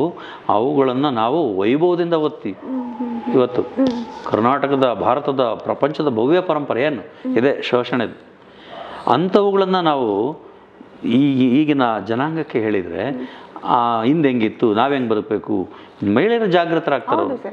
ಈ ರೀತಿಯ ಏನೇನು ಅದಾವೆ ಸಾಮಾಜಿಕ ಅವ್ಯವಸ್ಥೆಗಳು, ಇವುಗಳನ್ನು ನಾನು ಅಧ್ಯಯನ ಮಾಡೋಕ್ಕಾಗಿ ದೇಶಾದ್ಯಂತ ನಾನು ಇದು ನೋಡ್ರಿ, ಗುಜರಾತ್ ರಾಜಸ್ಥಾನದಲ್ಲಿ ಭಯಂಕರವಾಗಿದೆ ಇದು, ಈಗಲೂ ಜೀವಂತಾಗಿದೆ. ಹೌದು, ಕರೆಕ್ಟ್, ಈಗಲೂ ಜೀವಂತವಾಗಿದೆ. ನಮ್ಮ ದಕ್ಷಿಣ ಭಾರತದಲ್ಲಿ ನಮ್ಮಲ್ಲಿ ಶರಣರು ಬಂದ್ರಲ್ಲ, ದಾರ್ಶನಿಕರು, ಇವರೆಲ್ಲ ಅವಾಯ್ಡ್ ಮಾಡಿದರು. ಇವತ್ತು ಸಹಿತ ಆ ಸಿಸ್ಟಮ್ ಇದೆ. ಮತ್ತು ಈ ಕಡೆ ಈಶಾನ್ಯ ರಾಜ್ಯಗಳಲ್ಲಿ ಇದೆ, ಅವೆಲ್ಲ ನೋಡ್ಕೊಂಬಂದ್ವಿ. ಒಂದು ಕಡೆ ಸಾಮಾಜಿಕ ಸ್ಥಿತಿಗತಿಗಳು, ಇನ್ನೊಂದು ಸಾಂಸ್ಕೃತಿಕ ಹಿನ್ನೆಲೆ, ಇನ್ನೊಂದು ಇದು ಆರ್ಥಿಕ ರಾಜಕೀಯ. ಇವುಗಳೆಲ್ಲನಲ್ಲಿ ನಾನು ಎಲ್ಲ ರಾಜ್ಯಗಳ ಶಾಸನಗಳನ್ನು ಅಧ್ಯಯನ ಮಾಡ್ತಾಯಿದ್ದೀನಿ. ಹೆಚ್ಚು ಕಡಿಮೆ ಮೇಘಾಲಯ, ಮಣಿಪುರ, ಅಸ್ಸಾಂ ಇಂಥ ಒಂದು 4 ಬಿಟ್ಟರೆ ಇನ್ನು ಉಳಿದ ಎಲ್ಲ ರಾಜ್ಯಗಳು ಕೆಲಸಗಳಾಗಿದೆ. ಅದು ಒಂದು. ಇನ್ನು ಎರಡನೇದು, ನನಗೆ ಆಧ್ಯಾತ್ಮದ ಟಚ್ ಮೊದಲೇ ಸಿಕ್ತು ನನಗೆ. ಸಂಶೋಧನೆಯಲ್ಲಿ ಮರೆಯೋಕ್ಕಾಗದೇ ಇರೋಂಥ ಯಾವುದಾದ್ರೂ ಒಂದು ಇನ್ಸಿಡೆಂಟ್ ಇದ್ದರೆ ಯಾವುದು ಸರ್? ಭಾಳಷ್ಟು ನನಗೆ ಭಾಳ ಖುಷಿಯಾಗಿರೋಂಥ ವಿಚಾರ ಏನಂದರೆ, ಈ ದಾರ್ಶನಿಕರು, ಸಂತರದು ಏನಿದೆ, ಅವ್ರದ್ದು ಚರಿತ್ರೆಯನ್ನು ತಿರುಚಿದ್ರಲ್ಲ, ಅದನ್ನು ಸರಿಪಡಿಸಿ ಸಮಾಜಕ್ಕೆ ಕೊಟ್ಟನಲ್ಲ, ಅದೇ ಭಾಳ ಖುಷಿ. ಖುಷಿ ಕೊಡೋವಂಥದ್ದು. ಮತ್ತು ಈ ಶಾಸನಗಳನ್ನು ಇದುವರೆಗೂ ಏನು ಅಧ್ಯಯನ ಮಾಡಿದಾರಲ್ಲ, ಅವರು ರಾಜ ಯಾರು, ಅವನ ಮಹಾಮಂಡಲೇಶ್ವರ ಯಾರು, ಅವನ ಮಂತ್ರಿ ಯಾರು, ಅವನು ಇಷ್ಟು ಸೈನ್ಯವನ್ನಿದ್ದ, ಅವನು ಇಷ್ಟು ಯುದ್ಧ ಮಾಡಿದ, ಇಷ್ಟು ಧ್ವಂಸ ಮಾಡಿದ ಅಂತ ಅಧ್ಯಯನ ಮಾಡಿದ್ರಲ್ಲ, ನಾನು ಬೇರೆ ಆ್ಯಂಗಲಲ್ಲಿ ಅಧ್ಯಯನ ಮಾಡಿದ್ದೀನಿ. ಅಲ್ಲಿ ಸಮಾನತೆ ಇದೆಯಾ, ಅಲ್ಲಿ ಕೊಡುಕೊಳ್ಳುವಿಕೆ ಇದೆಯಾ, ಅಲ್ಲಿಯ ಕ್ರೌರ್ಯ ಎಂಥದ್ದು, ಆವತ್ತಿನ ಸಾಮಾಜಿಕ ಸ್ಥಿತಿ ಹೇಗಿತ್ತು ಅನ್ನೋದನ್ನು. ಆಮೇಲೆ ನನಗೆ ಭಾಳ ಖುಷಿ ಕೊಡೋಂಥದ್ದು, ನೀವು ಹೇಳಿ ಕೇಳಿದ್ದಕ್ಕೆ ಈಗ ಒಂದು ನೆನಪಾಗ್ತಾಯಿದೆ. ಇದುವರೆಗೂ ಈ ಶಿಲಾ ಸಮಾಧಿಗಳು ಅಂತ ಏನು ಬಂದ್ವಲ್ಲ, ಶಿಲಾ ಸಮಾಧಿಗಳು ಅದರಲ್ಲಿ ಒಂದೇ ನಮೂನೆ ಇದ್ದು. ಆದರೆ ಕುಂದವಾಡದ ಹತ್ರ ಒಂದು ಶಿಲಾ ಸಮಾಧಿ ಕಂಡಿಡಿದು ನಾನು ಪ್ರೊಫೆಸರ್ ಲಕ್ಷ್ಮಣ್ ತೆಲುಗೆ ಅವರಿಗೆ ತೋರಿಸಿದಾಗ, ಆ ಕಲ್ಲುಗಳಲ್ಲಿ ಕುಳಿ ಇದ್ದು, ಅಂದರೆ ಗುಂಡಿ ಗುಂಡಿ ಗುಂಡಿ. ಏನು ಸರ್ ಇದು, ಏನಿರ್ಬೋದು? ಇದು ಬಹುಶಃ ಈ ಕುಳಿ ಇರೋದು ಮಹಿಳೆಯರಿಗೆ ಸಂಬಂಧಪಟ್ಟಂಥ ಶಿಲಾ ಸಮಾಧಿ ಇರ್ಬೋದು. ಯಾಕೆಂದರೆ ಅಲ್ಲಿ ಯಾವ ಬೇರೆ ಎಲ್ಲೂ ಕಾಣದೇ ಇರೋದು ಇಲ್ಲಿ ಕಾಣ್ತಾ ಇದೆ. ಆಮೇಲೆ ಇಲ್ಲಿ ದೊಣ್ಣೆ ಕೆಂಚಮ್ಮ ಅಂತ ಒಬ್ಳು ಬರ್ತಾಳೆ ಈ ಭಾಗದಲ್ಲಿ. ದೊಣ್ಣೆ ಕೆಂಚಮ್ಮನ ಇತಿಹಾಸ ಅಂತ ಹರಪನಹಳ್ಳಿ ಭಾಗ ಇಲ್ಲಿ ಭಾಳ ಫೇಮಸ್ ಅದು. ಆ ದೊಣ್ಣೆ ಕೆಂಚಮ್ಮ ಅಂದರೆ ಬಹುಶಃ ಮಹಿಳಾ ಲೀಡರ್ ಇರ್ಬೇಕು ಅವರು. ಅಂದರೆ ಐತಿಹಾಸಿಕ ವ್ಯಕ್ತಿ ಅಲ್ಲ ಅವರು ಅದಕ್ಕಿಂತ ಹಿಂದೆ ಒಂದು 1000, 3000, 4000 ವರ್ಷ ಹಿಂದಿರ್ಬೇಕು.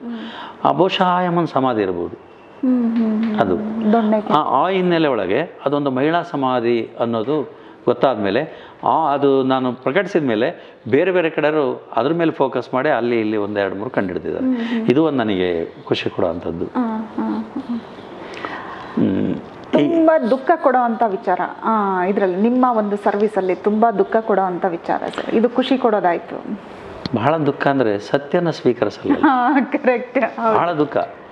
ನಾವು ನಮ್ಮ ಜೀವನ, ನಮ್ಮದು ಆರೋಗ್ಯ ಹಾಳಾಗಲಿ, ನಮ್ಮದು ಆರ್ಥಿಕ ನಷ್ಟ ಆಗಲಿ, ನಮ್ಮ ಜೀವನ ಇಲ್ಲಿಗೆ ಹೋಗಲಿ, ಸತ್ಯನ ಕಂಡಿಡಿದು ಕೊಟ್ಟಾಗ ಅದನ್ನು ಸ್ವೀಕರಿಸುವಂಥ ಮನಸ್ಸಿಲ್ಲಲ್ಲ. ಯಾರಿಗೆ ಮನಸ್ಸಿರ್ಬೇಕು ಅವ್ರಿಗಿಲ್ಲಲ್ಲ. ಸರ್ವಜ್ಞ ನಿಜವಾದ ತಂದೆ ತಾಯಿ ಕೊಡ್ತವನು ಅವನು ಇಂಥದ್ದು ಇಂಥ ಸತ್ಯ ಸಂಗತಿ ಒಪ್ಕೊಳ್ರಪ್ಪ ಅಂತಂದರೆ 400 ವರ್ಷಗಳ ಹಿಂದೆಯಿಂದ ನಡ್ಕೊಂಬನ್ನೋದು ಅದನ್ನೇ ಹೇಳ್ಕೊಂತ ಓಡಾಡ್ತಾರೆ ಅಂದರೆ ಬಹಳ ದುಃಖ. ಹಾವೇರಿ ಜಿಲ್ಲೆ ಒಳಗೆ ಮಾಧ್ಯಮದವರಿಗೆ ನಾನು ಪ್ರೆಸ್ ಮೀಟ್ ಮಾಡಿದೆ. ಸರ್ವಜ್ಞಂದೂರು ಇಂಥದ್ದು ಇಂಥವು ಆಧಾರಗಳಿದ್ದಾವೆ ಅಂತೇಳಿ ಓಪನ್ ಪ್ರೆಸ್ ಮೀಟ್ ಮಾಡಿ ಚಾಲೆಂಜ್ ಮಾಡಿ ಅವ್ರಿಗೆ ಮಾಹಿತಿ ಕೊಟ್ಟು ನಾವು ಇಷ್ಟೆಲ್ಲ ಕೊಟ್ಟು ಇಡೀ ದೇಶಾದ್ಯಂತ, ರಾಜ್ಯದಾದ್ಯಂತ ಸರ್ವಜ್ಞ ಮತ್ತು ಕನಕದಾಸರು ಇರ್ಬೋದು, ಅಲ್ಲಮಪ್ರಭು ಇರ್ಬೋದು, ಇವರವೆಲ್ಲ ಅಕ್ಕಮಹಾದೇವಿ ಇರ್ಬೋದು, ಎಂಥ ಅಂಬೇಡ್ಕರ್ ಅವರು ಇರ್ಬೋದು, ಇವರವೆಲ್ಲ ವಿಚಾರಧಾರೆಗಳಲ್ಲಿ ಸತ್ಯ ಸಂಗತಿಯನ್ನು ಹೊರಗಿಟ್ಟಾಗ ಅದನ್ನು ಸ್ವೀಕರಿಸೋ ಮನಸ್ಸು ತೋರಿಸಲ್ಲ. ಆವಾಗಲೇ ನಿಜವಾದ ಸಂಶೋಧಕನಿಗೆ ದುಃಖ ಆಗೋದು. ಅದು ಬಿಟ್ಟರೆ ನನಗೆ ಇನ್ನು ಬೇರೆ ಆರ್ಥಿಕ ಅದು ಅನ್ನೋದೇನು ಇದಾಗಲ್ಲ. ಮತ್ತು ಇನ್ನೊಂದು ನನ್ನ ಪತ್ನಿಗೆ ಸರಿಯಾದ ನ್ಯಾಯ ಒದಗಿಸಿಲ್ಲ ಅಂತ ದುಃಖದ್ದು ಅದೊಂದು, ಇದೊಂದು ದುಃಖ ಇದೆ ಅಷ್ಟೇ. ಸರ್. ಸರ್, ಇನ್ನು ಯೂತ್ಸಿಗೆ ಏನಾದರೂ ಒಂದು ಮೆಸೇಜ್ ಕೊಡೋದಂದರೆ ಏನು ಮೆಸೇಜ್ ಕೊಡ್ತೀರಾ ಸರ್?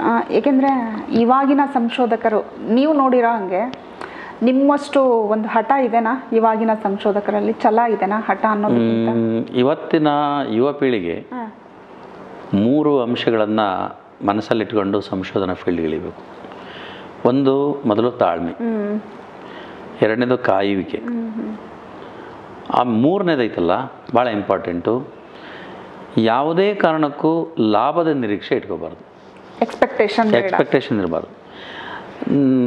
ನನಗೆ ಆದಷ್ಟು ಬೇಗ ನನಗೆ ಕೀರ್ತಿ ಬರಬೇಕು ಅಂತ ಯಾರೂ ಹೆಜ್ಜೆ ಇಡಬಾರ್ದು. ಹಂಗಿತ್ತು ಅಂದ್ರೆ ಬರಲೇಬಾರ್ದು. ಆಮೇಲೆ 2ನೇದು, ಇವತ್ತು ನಾನು ನೋಡ್ತಾ ಇದ್ದೀನಿ 4 ಕವನಗಳನ್ನು ಬರ್ಕೊಂಡು ಅದನ್ನು ಪ್ರಕಟ ಮಾಡಿ ನಾನು ದೊಡ್ಡ ಕವಿ ಅಂತ ಹೇಳ್ಕೊಂಬಿಡ್ತಾರೆ ಒಂದೇ ಸರಿ. ಇವತ್ತು ದೊಡ್ಡ ದೊಡ್ಡ ಕಾವ್ಯಗಳು, ಗ್ರಂಥಗಳು ನಮ್ಮಲ್ಲಿ ಕವಿಗಳ ಹೆಸರೇ ಇಲ್ಲ ಅಲ್ಲಿ. ಈಗ ನಮ್ಮ ಹತ್ರ ಕೆಲವು ಗ್ರಂಥಗಳಿವೆ, ತಾಳೆಗರಿಗಳು, ಅವರು ತಮ್ಮ ಹೆಸರೇ ಬರೆದಿಲ್ಲ ಅಲ್ಲಿ. ಉದಾಹರಣೆಗೆ ನಾವು ತಗೋಬೇಕು ಅಂದರೆ ನಮ್ಮ ಗದಗಿನ ವೀರನಾರಾಯಣನ ಇವನು ಏನು ಬರೀತಾನೆ, ಕುಮಾರವ್ಯಾಸ. ಇವನು ವೀರನಾರಾಯಣ ಹೇಳ್ದ, ನಾನು ಬರದೆ ಅಂತ ಹೇಳ್ತಾನೆ. ಅವನು ಹೇಳ್ದ, ನಾನು ಬರದೆ, ನಾನು ಲಿಪಿಕಾರ, ಅವನು ಕರ್ತೃ. ನಾನು ಅನ್ನೋದು ಇಲ್ವೇ ಇಲ್ಲ ಅಲ್ಲಿ. ಸೋಮೇಶ್ವರ ಶತಕ ಅಂತ ಒಂದಿದೆ, ಅದು ಅಂಥ ಕೃತಿಗಳಲ್ಲಿ ಯಾರು ಬರೆದಂತಲೇ ಇಲ್ಲ ಅಲ್ಲಿ. ಅಷ್ಟು ಕಾವ್ಯಗಳನ್ನು ಬರೆದು ಹೆಸರೇ ಹೇಳ್ಕೊಂತಿರ್ಲಿಲ್ಲ. ಇವರು 2 ಕವನ ಬರ್ಕೊಂಡು ಮರದಿವ್ಸ ನಾನು ದೊಡ್ಡ ಅವ್ರ ಕತ್ತೆ ಕೆಳಗೆ ತೋರಿಸೋದೇ ಇಲ್ಲ. ಚನ್ನವೀರ ಕಣಿವೆ ಅಂತವರು, ಕುವೆಂಪು ಅಂತವರು ಇಲ್ಲೇ ಇದ್ರು ಅವ್ರ ಕತ್ ಕೆಳಗೆ ನೋಡೋದೇ ಇಲ್ಲ, ಹಿಂಗೆ ಮೇಲೆ ನೋಡ್ಕೊಂಡು ಓಡಾಡ್ತಿರ್ತಾರೆ. ಹಾಗಾಗಿ ಯಾವತ್ತು ಗಂಭೀರತೆ ಯಾವುದು ತುಂಬಿದ ಕೂಡ ತುಳುಕಲ್ಲ ಅಂತಾರಲ್ಲ, ಅದು ಯುವಕರು ಭಾಳ ತಾಳ್ಮೆಯಿಂದ ಇಂಥ ಕೆಲಸಗಳು ಇಳಿಬೇಕು. ಆತರವಾಗಿ ಹೆಸರು ಮಾಡೋಕ್ಕೋಗ್ಬಾರ್ದು. ಹೆಸರಿಂದ ಹೋದಾರೋ ಯಾರೂ ಉಳಿಯಲ್ಲ. ಓಕೆ. ಯಾವುದೇ ಒಬ್ಬ ವ್ಯಕ್ತಿನ ಹೆಸರಿನಿಂದ ಗುರುತಿಸಬಾರ್ದು, ಕೆಲಸದಿಂದ ಗುರುತಿಸ್ಬೇಕು. ತುಂಬ ಒಳ್ಳೆ ಮಾತು ಹೇಳಿದ್ರಿ. ಕೆಲಸದಿಂದ ಅವನು ಬೆಳಕಾಗಬೇಕು. ಇವತ್ತು ವೀರಾಚಾರಿ ಅಂದರೆ ಹೆಸರಿಂದ ಬರಲಿಲ್ಲ, ಮರಗಳು ನೋಡಿ ವೀರಾಚಾರಿ ಅಂತಾರೆ, ಅವನು ಹಾಕಿರೋ ಮರಗಳಿಂದ. ಹಾಗಾಗಿ ಕೀರ್ತಿಗೆ ಹೆಸರಿಗಾಗಿ ಬಡ್ದಾಡಬಾರ್ದು. ಒಂದು ಒಳ್ಳೆಯದನ್ನು ನಾನು ಮಾಡ್ತೀನಿ ಅಂತೇಳಿ ತಾಳ್ಮೆಯಿಂದ ಹೋದರೆ ಸಕ್ಸಸ್ಸು ಸಿಗುತ್ತೆ. ಯಾವ ಸಂಘ ಸಂಸ್ಥೆಗಳಲ್ಲಿ ನಿಮ್ಮದು ಸದಸ್ಯತ್ವ ಇದೆ ಸರ್? ಒಂದು ಇಂಡಿಯನ್ ಹಿಸ್ಟ್ರಿ ಕಾಂಗ್ರೆಸ್ ಅಂತಿದೆ ಡೆಲ್ಲಿ ಒಳಗೆ, ಅದರಲ್ಲಿ ನಾನು ಮೆಂಬರ್ ಇದ್ದೀನಿ. ಕರ್ನಾಟಕ ಇತಿಹಾಸ ಅಕಾಡೆಮಿ ಬೆಂಗಳೂರು, ಅದರಲ್ಲಿ ಮೆಂಬರ್ ಇದ್ದೀನಿ. ದಕ್ಷಿಣ ಭಾರತ ಸಂಶೋಧನಾ ಸಂಘ ಅಂತಿದೆ ಮುಂಬೈಯಲ್ಲಿ, ಅದರಲ್ಲಿ ನಾನು ಸಂಘ ಸದಸ್ಯನಿದ್ದೀನಿ. ಆಮೇಲೆ ಕನ್ನಡ ಸಾಹಿತ್ಯ ಪರಿಷತ್ತು ರಾಜ್ಯ ಮಟ್ಟದಲ್ಲಿದ್ದೀನಿ. ನಾನು ದಾವಣಗೆರೆ ಜಿಲ್ಲಾ ಕನ್ನಡ ಸಾಹಿತ್ಯ ಪರಿಷತ್ನಲ್ಲಿ 5.5 ವರ್ಷ ಕೋಶಾಧ್ಯಕ್ಷ ಕೆಲಸ ಮಾಡಿದ್ದು ನಾನು. ಆನಂತರ ಬೇರೆ ಬೇರೆ ಇದು BJVS ಭಾರತ ಜ್ಞಾನ ವಿಜ್ಞಾನ ಪರಿಷತ್ನಲ್ಲಿದ್ದೀನಿ. ಕೆಲವು ದಲಿತ ಪರ ಸಂಘಟನೆಗಳೊಳಗಡೆ ಮೆಂಬರ್ಶಿಪ್ ಇದ್ದೀನಿ. ಆಮೇಲೆ ಆಲ್ ಇಂಡಿಯಾ ಪ್ರಜಾಪತಿ ಅಸೋಸಿಯೇಷನ್ ಅಂತಿದೆ ಡೆಲ್ಲಿಯಲ್ಲಿ, ಅದರಲ್ಲಿ ಸಕ್ರಿಯವಾಗಿ ಇದು ಕೆಲಸ ಮಾಡ್ತಾಯಿದ್ದೀನಿ. ಆಮೇಲೆ ಆದಿವಾಸಿಗಳದ್ದು ಒಂದು ಸಂಸ್ಥೆ ಇದೆ ಭಾರತದಲ್ಲಿ, ಅದರಲ್ಲಿ ಇದ್ದೀನಿ. ಆಮೇಲೆ ಪ್ರಾಚೀನ ಲಿಪಿಗಳನ್ನು ಓದುವಂಥ ಒಂದು ಸಂಸ್ಥೆ ಇದೆ ನಾಗ್ಪುರದಲ್ಲಿ, ಅದರಲ್ಲೂ ನಾನು ಮೆಂಬರ್ ಇದ್ದೀನಿ. ಈ ರೀತಿಯಲ್ಲಿ ಸಂಘ ಸಂಸ್ಥೆಗಳಲ್ಲಿ ಮೆಂಬರ್ ಇದ್ದೀನಿ. ನಿಮ್ಮ ರಿಟೈರ್ಡ್ ಲೈಫನ್ನು ಹೇಗೆ ಕಳಿಬೇಕು ಅಂತ ಸರ್? ನಾನು ಭಾರತ ಪ್ರವಾಸ ಮಾಡಬೇಕು.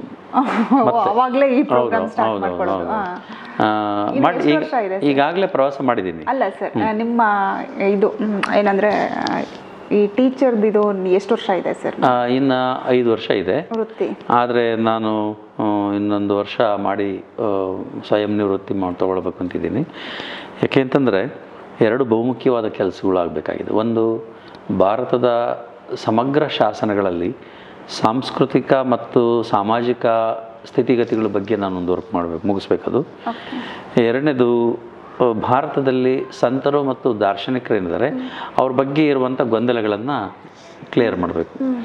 ಈ 2 ಗುರಿ ಇಟ್ಕೊಂಡು, ಮತ್ತು ಆದಿವಾಸಿಗಳದ್ದು ಅಧ್ಯಯನ 3, ಇವುಗಳನ್ನ ಇಟ್ಕೊಂಡು ನಾನು ಮತ್ತೆ ಇದು ಈಗಲೂ ಹೋಗಿ ಬಂದಿದ್ದೀನಿ, ಸಾಕಷ್ಟು ಕಡೆ ಅಡ್ಡಾಡಿದ್ದೀನಿ. ಆದರೆ ಒಂದೊಂದು ಈಶಾನ್ಯ ರಾಜ್ಯಗಳಿದೆ, ನಾರ್ತ್ ಈಸ್ಟ್ ಸ್ಟೇಟ್ಸ್, ಅಲ್ಲಿ ಒಂದು ಕನಿಷ್ಠ ಒಂದು 7-8 ತಿಂಗಳು ವರ್ಕ್ ಮಾಡಬೇಕಿದೆ.